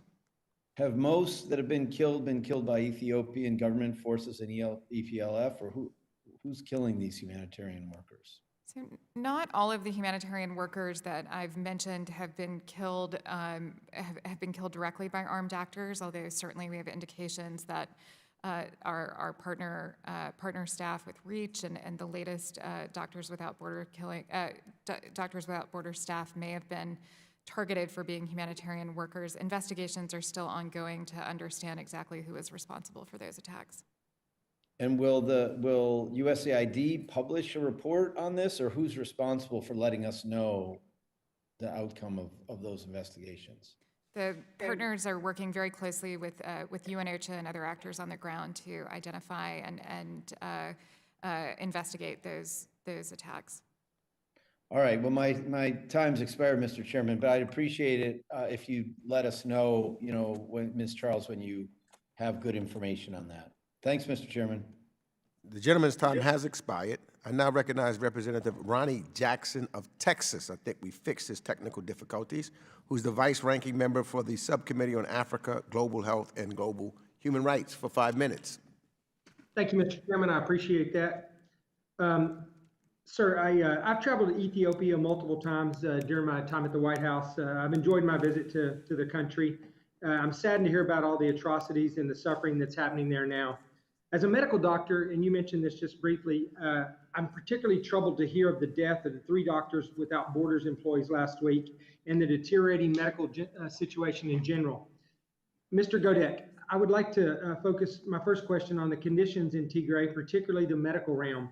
Does the administration have a clear assessment of the current impact that the fighting has had on the civilian infrastructure there, and specifically the medical infrastructure? And what is the medical situation on the ground for the civilians there? Congressman, I think the Assistant Administrator, Charles, well-positioned to respond. Yes, sir. Thank you for that question, Congressman Jackson. All but 16% of Tigray's pre-conflict infrastructure, health infrastructure, is currently operational, which is why the health response has been a big part of USAID's support to Tigray. We're currently supporting partners to support up to 300 mobile clinics that are focused both on primary health as well as supplemental nutrition, targeting children and women in particular. Thank you. I appreciate that. My next question is about the relationship between Ethiopia and China. I'm concerned that Beijing seeks to exert control and influence in regions across the world, particularly through their vaccine diplomacy and their Belt and Road Initiative. I believe a primary role of the United States should be to monitor and combat this Chinese malign influence. For either one of the witnesses, what is the role of Ethiopia's external debt to China playing in their bilateral relations? Is China seeking to leverage that debt or become more financially involved in Ethiopian domestic affairs? Thank you for the question, Congressman. So China does have an extensive economic and commercial relationship and engagement with Ethiopia. They have significant commercial investments, manufacturing and other areas, economic zones, for example. They have built considerable infrastructure and made a wide range of offers to the government of Ethiopia. They do have substantial debt. The Ethiopians do have substantial debt to China, perhaps estimated maybe $14 billion, which is significant. There are debt negotiations ongoing, and those debt negotiations have not been resolved largely because China so far has not been prepared to move forward, and that has delayed any action at the IMF in terms of additional programming that the IMF might do if it chose to do so, although obviously the current situation in Tigray from the administration's perspective would make that problematic. China has sought to has really not engaged particularly on the question of the atrocities and the conflict in Tigray. As I indicated earlier, for example, they have not been supportive of UN Security Council discussions in open session. They are concerned, I think, about the stability of the region, but at the same time, they believe the conflict in Tigray, for example, is an internal matter for the Ethiopian government. Okay, thank you, sir. I appreciate that. Is there anything that we can do to balance that, or I guess we're doing everything we can, but. Congressman, we are engaged with the government of China. We are also engaged with, obviously, the Ethiopians and a wide range of others. You know, clearly, we would prefer that all friends, partners, and all those engaged with Ethiopia work together with us to address the crisis in Tigray, and that's what we're urging them to do. Thank you. I appreciate both the witnesses, and I appreciate your time. And with that, Mr. Chairman, I yield back. Thank you. Gentleman yields back. I now recognize Representative Ilhan Omar of Minnesota, who is the Vice Chair of the Subcommittee on Africa, Global Health, and Global Human Rights, for 5 minutes. Thank you, Mr. Chair. I want to start by quickly saying my heart goes out to everyone at Doctors Without Borders and Save the Children, both of whom had staff in Ethiopia that were brutally murdered in this past week. Mr. Godek, what is the status of the legal determination on atrocity crimes in Ethiopia? When can we expect to see a formal determination on ethnic cleansing, crimes against humanity, war crimes, and genocide? Thank you for the question, Congresswoman. The administration is very strongly believes that human rights abuses, violations, and atrocities have been and are being committed in Tigray. And we've been deeply concerned about that for some time. The use of the specific terms genocide, war crimes, crimes against humanity is a legal determination, and we have had an expedited legal and fact-based review underway to make a determination on that. The final decision rests with the Secretary of State. I can't give you a specific timeline. It is his decision to make. Expedited review and is quite far along. Appreciate that. I have raised that with him and will continue to raise that. So many of my constituents are asking for us to do so. The UN Special Rapporteur made a finding that Somali troops were fighting with the Eritrean military, including in Axum. Have you been able to independently verify these claims? Congresswoman, we have looked into this question. We are aware that there were some Somali troops that were in Ethiopia, but I can't give you a definitive answer on whether they've been engaged in actual kind of offensive operations. But we are very much looking at that matter. Mm-hmm. Do we know the reason why Somali troops are in Ethiopia? I believe that they were being provided some training by the Eritreans as a result of agreements. So that appears to be the reason. Mm-hmm. So their presence in itself is not a proof that they are there to partake in any of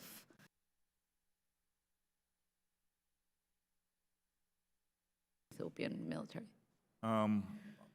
I don't have any additional information at the moment on that, but I'm certainly happy to take a look at it and get back to you with anything further that we have. The world's focus is very understandably on the horrific situation in Tigray, but I'm also hearing increasingly alarming reports from Oromia. Can you tell us what the situation is in Oromia now? What I can say, Congresswoman, is that there has been an expansion of the conflict in Oromia. For example, we do see some refugees coming down into Kenya, maybe 750 roughly, something like that, and in other regions as well. And I would say this is just generally representative of the fact that there is been growing conflict in a number of areas, as I said in my testimony earlier, my provided testimony. And these are deeply concerning. I mean, they reflect longstanding grievances, border disputes between peoples, just a number of different issues. And this is what is really tearing at the fabric of the country. And it's why it's so critical that there be this inclusive dialogue that involves all of the people of Ethiopia to reach a better path forward, to find a better path forward that really is genuinely a democratic path and protects and respects human rights. That's what we've been urging the Prime Minister and others in Ethiopia, and frankly also addresses specifically the issues in Tigray. Someone who was born and raised in the Horn, I do hope that there is a pathway forward that's negotiated, that creates peace, especially in Ethiopia, because I think most of us who come from that region understand that that is the heart of the region. Has Abiy's decision to designate the TPLF and the OLF as terrorist organizations made negotiating peace more difficult in your assessment? It's complicated some other matters. For example, we're concerned about the impact on humanitarian access that those designations had. But what I would say is, of course, there have not been negotiations yet. But we do believe, as I said, that some sort of dialogue has got to take place. And we would urge the parties to have that dialogue and, you know, not to focus on these designations, which obviously we have not designated those organizations as terrorists. I know we can talk at length, but my time has expired, so I yield back my time. That is correct. The gentlelady's time has expired. I now recognize Representative Young Kim of California, who's the vice-ranking member of the Subcommittee on Asia, the Pacific, Central Asia, and Nonproliferation for 5 minutes. Thank you, Chairman Mix. Ranking Member McCall, who is not here at the moment, but Congressman Smith, good to see you, and thank you for holding this hearing. And I want to thank our witnesses for joining us today. The importance of accurate reporting and transparency in conflict zones cannot be overstated in helping protect vulnerable groups from further violence and enabling actors involved in resolving the conflict to make informed decisions. So as we have seen over the past few months, journalists have been harassed, barred from entering Tigray, and even detained for reporting on the conflict. So, question to you, Secretary Godak. What is the State Department doing to push for access and protection for journalists and even civilians providing necessary documentation of these atrocities? Thank you for the question, Congresswoman. So freedom of the media is obviously very important to the United States. It is a fundamental right, and we believe everyone should have freedom of expression, and there should be freedom of the media.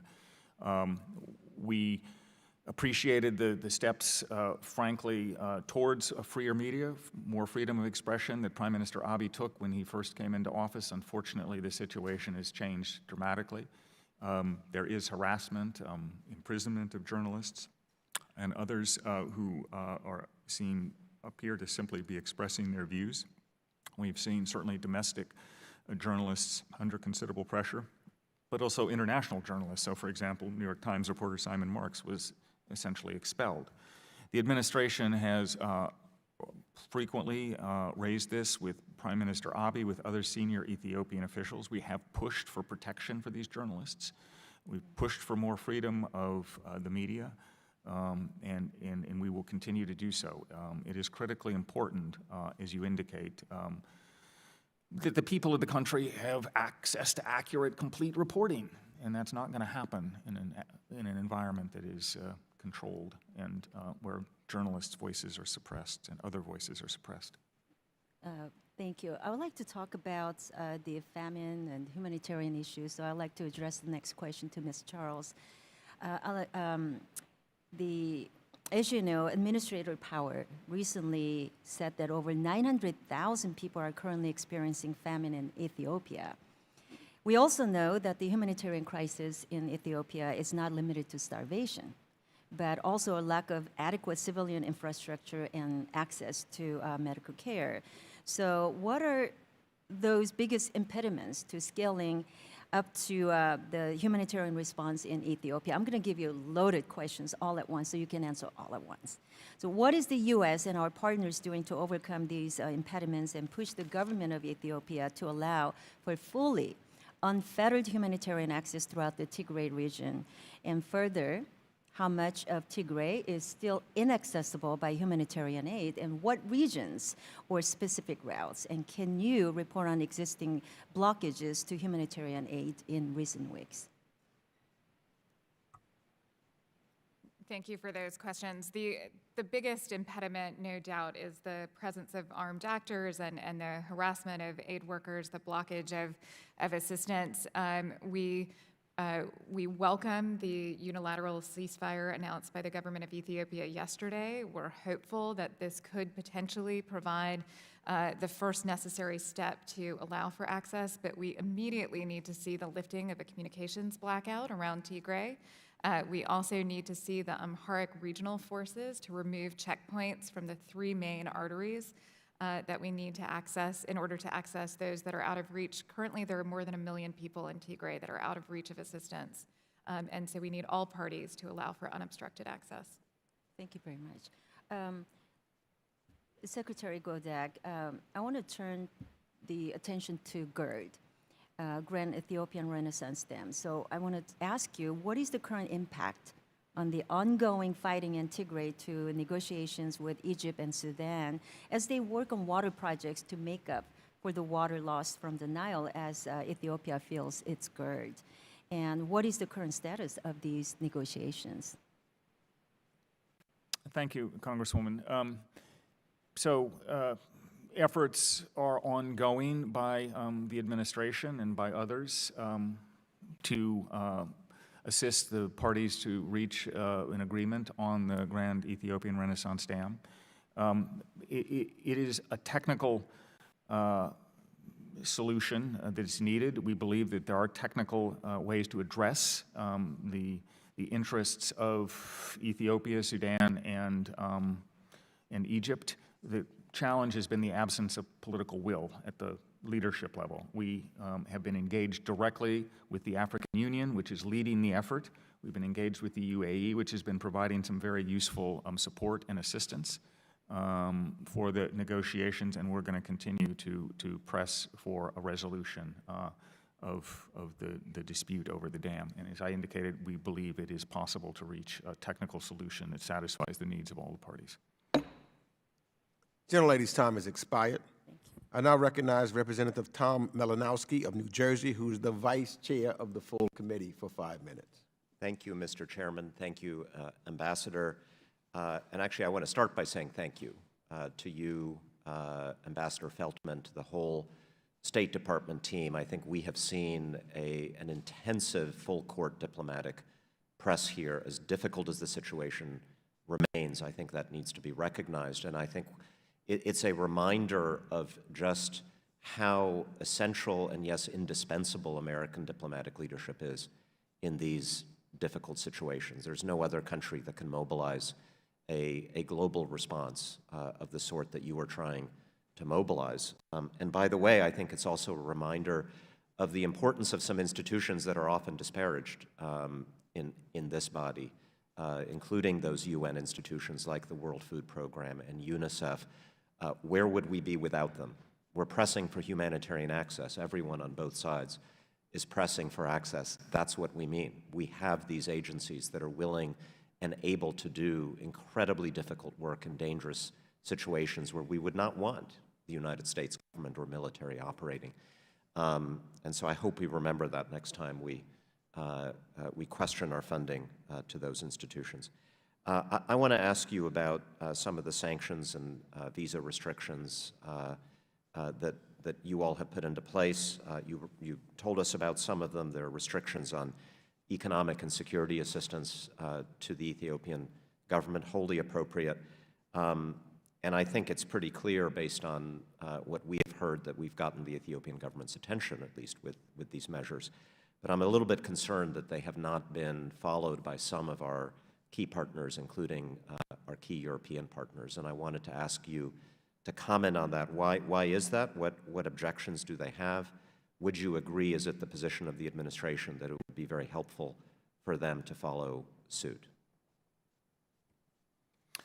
Thank you very much, Congressman, and thank you for your remarks about the State Department and the UN and other agencies, which are indeed doing good and important work at this moment in Ethiopia and elsewhere. We have been very closely engaged with our like-minded partners, the European partners, on the situation in Tigray, and I think it's safe to say that they share our assessment of the risks of what's unfolding in Ethiopia, the threat that the Tigray conflict poses to the region, the reality that the other conflicts across Ethiopia pose a danger to the country's stability and national unity. At the same time, they have not always seen or had the same view on how we ought to proceed, when sanctions should be imposed. We've regularly discussed this question with them. I think many of them were looking to wait until after the June 21st elections to take stronger action. We will obviously see now in the first instance what happens as a result of this interim ceasefire and whether there's actual progress out of that. But if there's not, I would hope and I would certainly urge and encourage them to, as we have, take additional steps to put increased pressure on the government of Ethiopia. Thank you. Speaking of allies and partners, there were some reports earlier on that UAE drones were armed drones were being used that were based in Eritrea.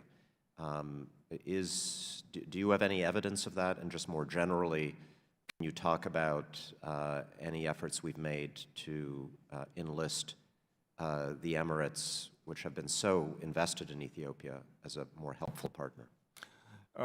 We have been engaged with the Emiratis and, frankly, with other Gulf states since the very early days of the conflict in Tigray.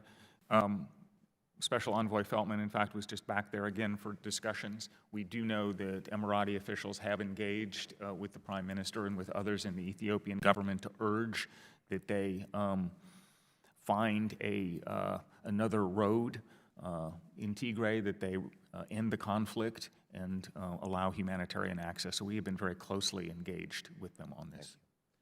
Just a final, more kind of general comment or question.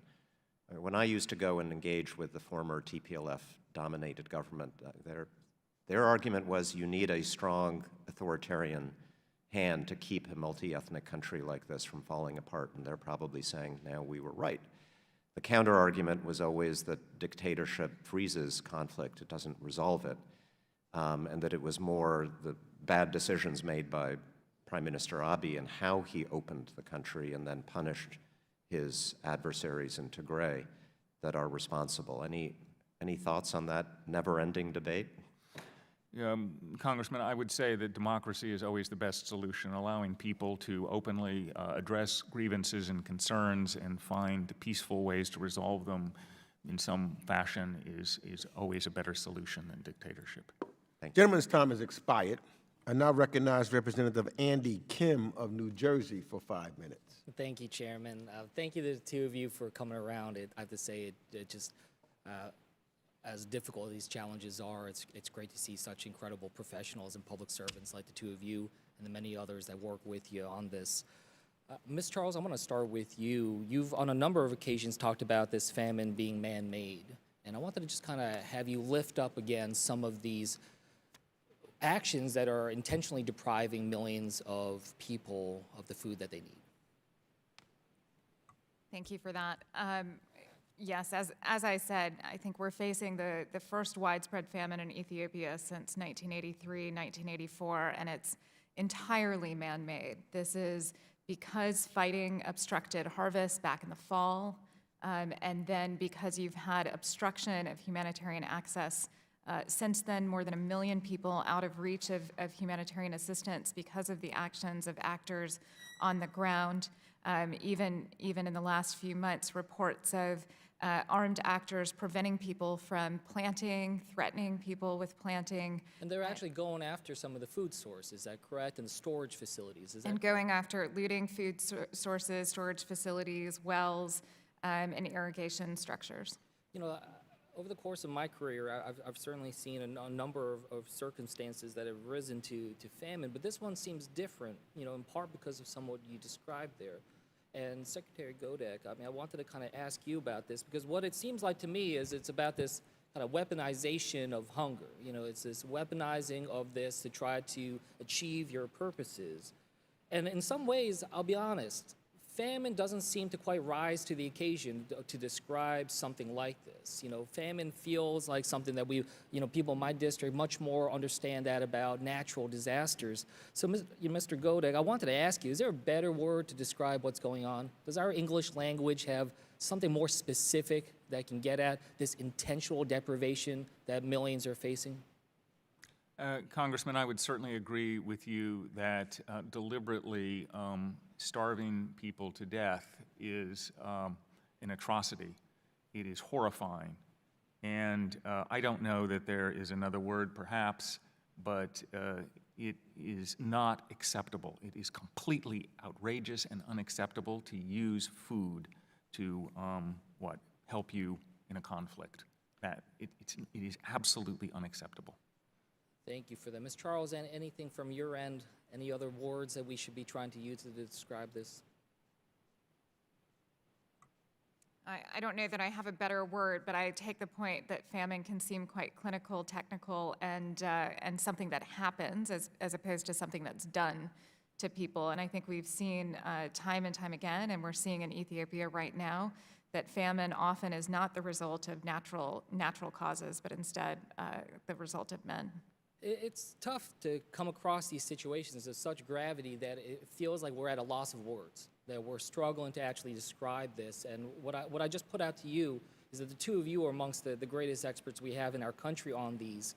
But let's try to make sure that how do we talk and communicate to the American people about what's going on, and try to make sure that we're talking about this in a way that they can really truly understand the gravity of what we're dealing with.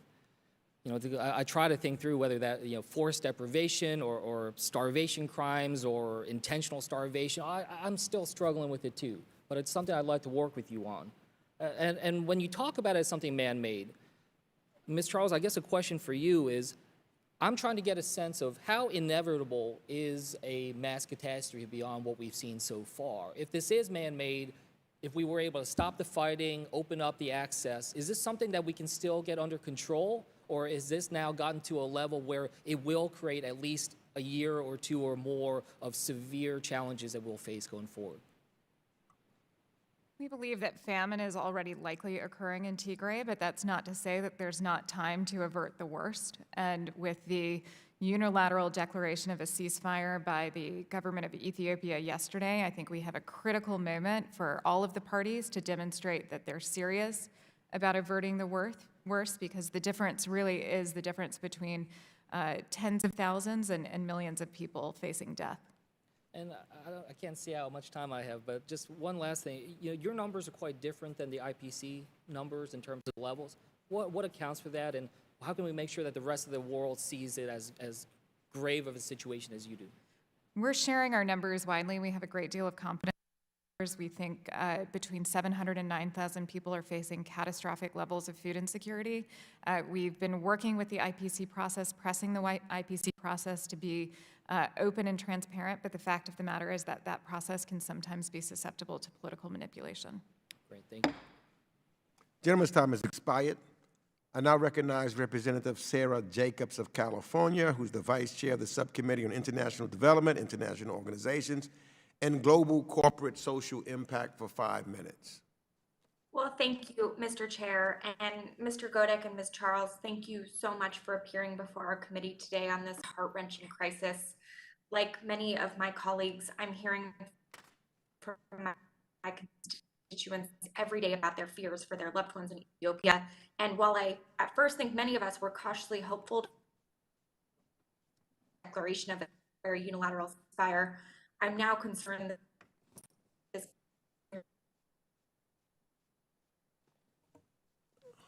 You're breaking up, Ms. Jacobs. temporary ceasefire. We're seeing reporting that the TDF and TPLF. Oh, I'm sorry. Can you hear me now? Go ahead. I hear you now. Okay. we're seeing reporting that the TDF and TPLF forces intend to continue fighting. I just want to know what your assessment of these reports are and what it means for our approach moving forward. Thank you, Congresswoman. We would urge, again, that all the parties to this conflict engage in a cessation of hostilities, that they cease fighting, that they take this moment when the Ethiopian government has announced a temporary interim ceasefire to do exactly that, to stop the fighting. And we are engaged with all of the parties to this conflict, and that's what we're going to be urging them to do. They need to move into a period of dialogue where the issues between them can be resolved, where humanitarian organizations can have full access to help the people. As we've been hearing throughout this hearing, of course, the humanitarian situation is catastrophic, and we need access, and the only way to get that is to restore security and to get a ceasefire in place. That's certainly the best way to do it. Thank you. And, Ethiopia has long served as a key anchor for the Horn of Africa and has broad implications for stability in the region. Between what we're seeing in Ethiopia, the GERD dispute and flare-ups in Al-Fashaga on the Sudan border, our response right now is understandably reactive. So, Mr. Godek, in addition to having the special envoy for the Horn, who I think is doing a good job, what is the U.S. doing to be more proactive in the region to prevent second and third order effects from turning into conflicts elsewhere? Thank you, Congresswoman. So, yes, Special Envoy Feltman is deeply engaged. I just want to emphasize that many other administration officials are engaged. The USAID administrator just held an important session recently to help mobilize response to challenges in the region. Our ambassador at the United Nations, Linda Thomas-Greenfield's been deeply engaged. Secretary Blinken's been involved. President Biden's been engaged. So there are many administration officials that have been doing this. And I can assure you that we are looking across all of these crises throughout the Horn and seeking to coordinate not just, of course, our own response, but working with like-minded partners, whether it's the Europeans, the regional partners, in East Africa, the African Union. We're working with all of them to address all of these crises. We do see linkages between these problems, and we're really, again, looking to ensure the stability and prosperity of the region and to address these crises. Thank you. And, in addition to Tigray, I'm concerned about the Benishangul-Gumuz region, which is home to several ethnic groups that are often targeted by ethnic-based violence. We've seen violence from December to April displace over 100,000 in the region. It's also the home to the GERD and everything that goes along with that. And we saw in December, the Amhara regional forces threatened to begin a second chapter of the war in Tigray in Benishangul. And there have been consistent levels of violence since then. So what is state and USA doing to address ethnic violence beyond Tigray? And what are indicators for escalated violence and plans to respond to them and prevent a further deterioration of the situation? Congresswoman, we are deeply concerned about the conflict elsewhere beyond Tigray in Ethiopia. We have engaged diplomatically. Certainly, we've spoken to the Prime Minister about it, many other Ethiopian government officials. We are urging an inclusive dialogue to help Ethiopia address these challenges. We have offered some suggestions and ideas on what that might look like to assist. In addition, we have a range of programs run through USAID and other U.S. government agencies that are intended to really build bridges, help bring people together, address the festering grievances that are out there, the long-running border disputes and other challenges that are out there. So we've got a range of activities underway in an effort to address the problem. Thank you. Mr. Chair, I yield back. The gentlelady's time has expired. I now recognize Representative Juan Vargas of California, who is the Vice Chair of the Subcommittee on the Western Hemisphere, Civilian Security, Migration, and International Economic Policy for 5 minutes. Thank you very much, Mr. Chairman. And once again, I do appreciate you bringing up these issues that are so important. And I thank your leadership for that. I also want to thank the witnesses today. A number of the questions that I have been asked, but I want to ask them a little bit more to give you more time. I do have great concern about famine, and I agree with Mr. Kim that I wish we had another word and not such a technical word, because the reality is what's happening there is starvation because of the conflict, and we have to do more. Now, I have to say also, I agree very much with Mr. Malinowski. We have great faith in not only our own country, but also in the World Food Program. You know, an American runs that program now, David Beasley. I think he has heroic leadership. I think that they earned the Nobel Peace Prize because of the work that they're doing. And if they give them a chance, they can do something here also to save so many lives. Now, the access has been the issue. How have things changed now, not only because of the ceasefire, but because of also the military reality that just happened this last week? I mean, it almost seems like you'd be able to get more access potentially than less. I don't know. When I first heard about it, I thought maybe there was an opportunity here.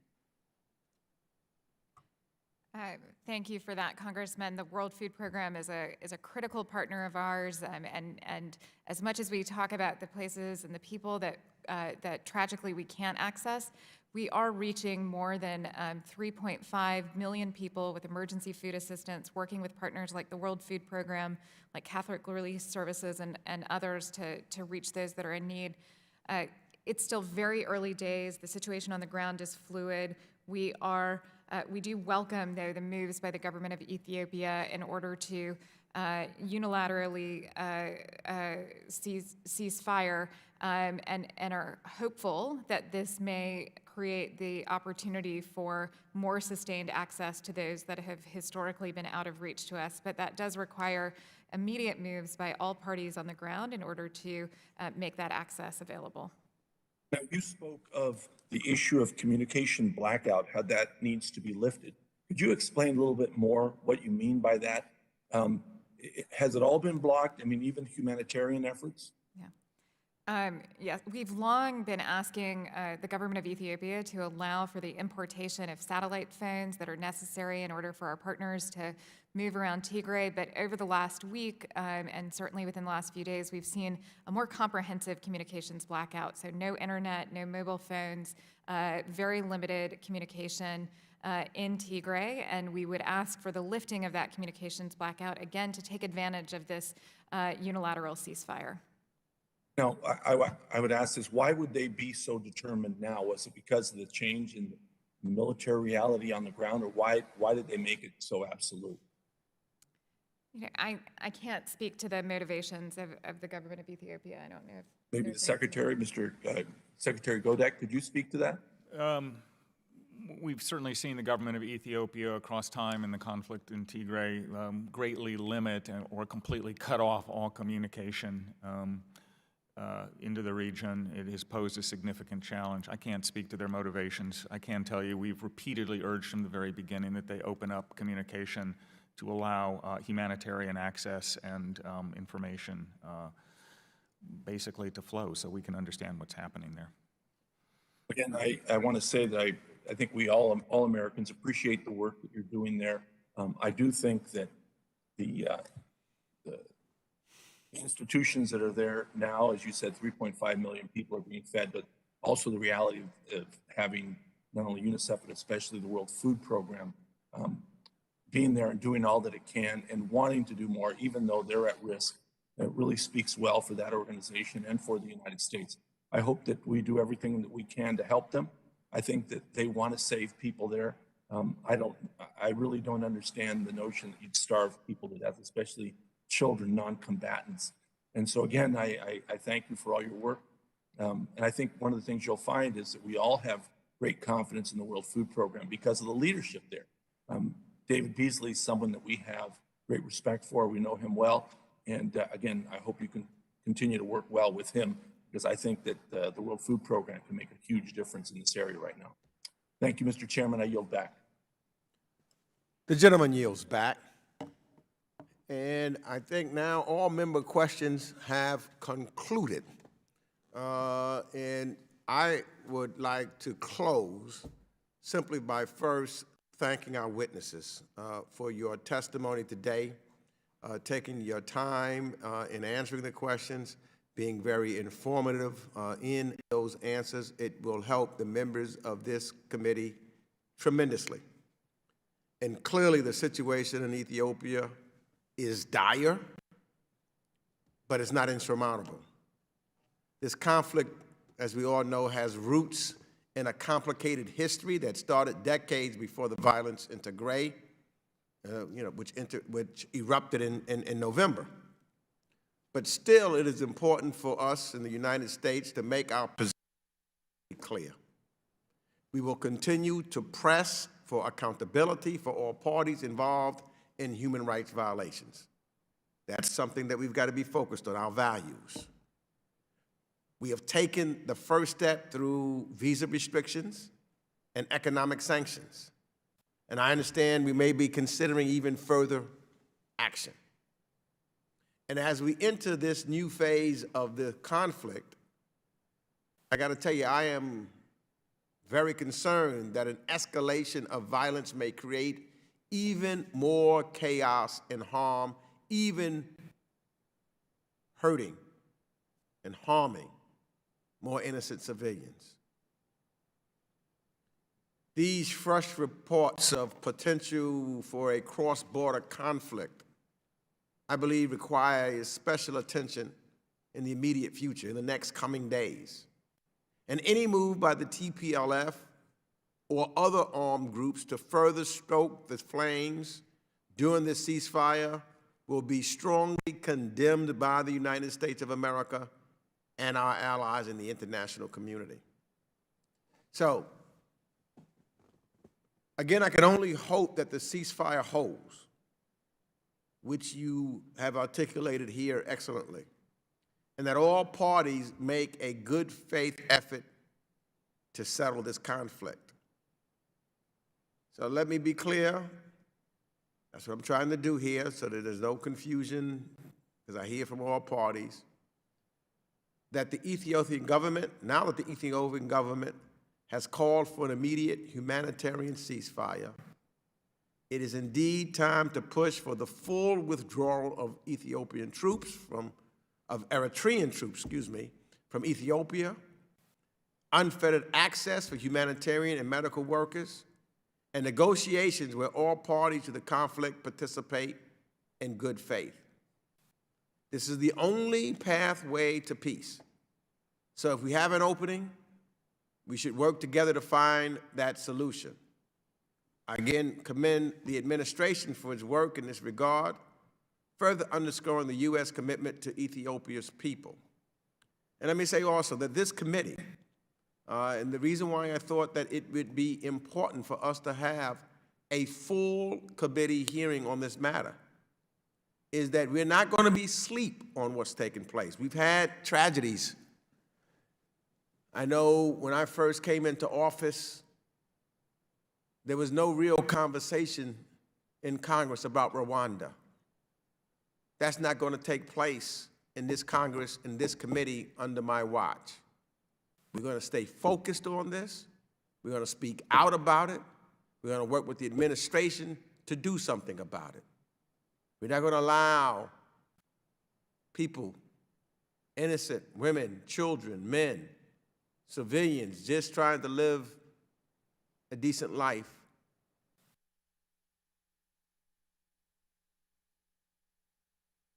starved. That should not happen on this planet or on that continent ever again. And we could never be silent on that. For example, the words, I close on this, the words of Dr. King always rings in my ears. We won't remember the people who are out to do bad, but we will remember our friends who were silent. We won't be silent. We're going to stand up for our values and for the sake of human life. So I want to thank all of the members. We had great participation by all of the members of this committee today. I want to thank Ranking Member McCall. He's been a true partner in this. This has not been, and this is not a Democratic or Republican issue. It is an issue for all of us. And we've got to let the American people know what's taking place so that we can stand together to prevent this tragedy that is continuing in the country of Ethiopia. And with that, this hearing is now adjourned.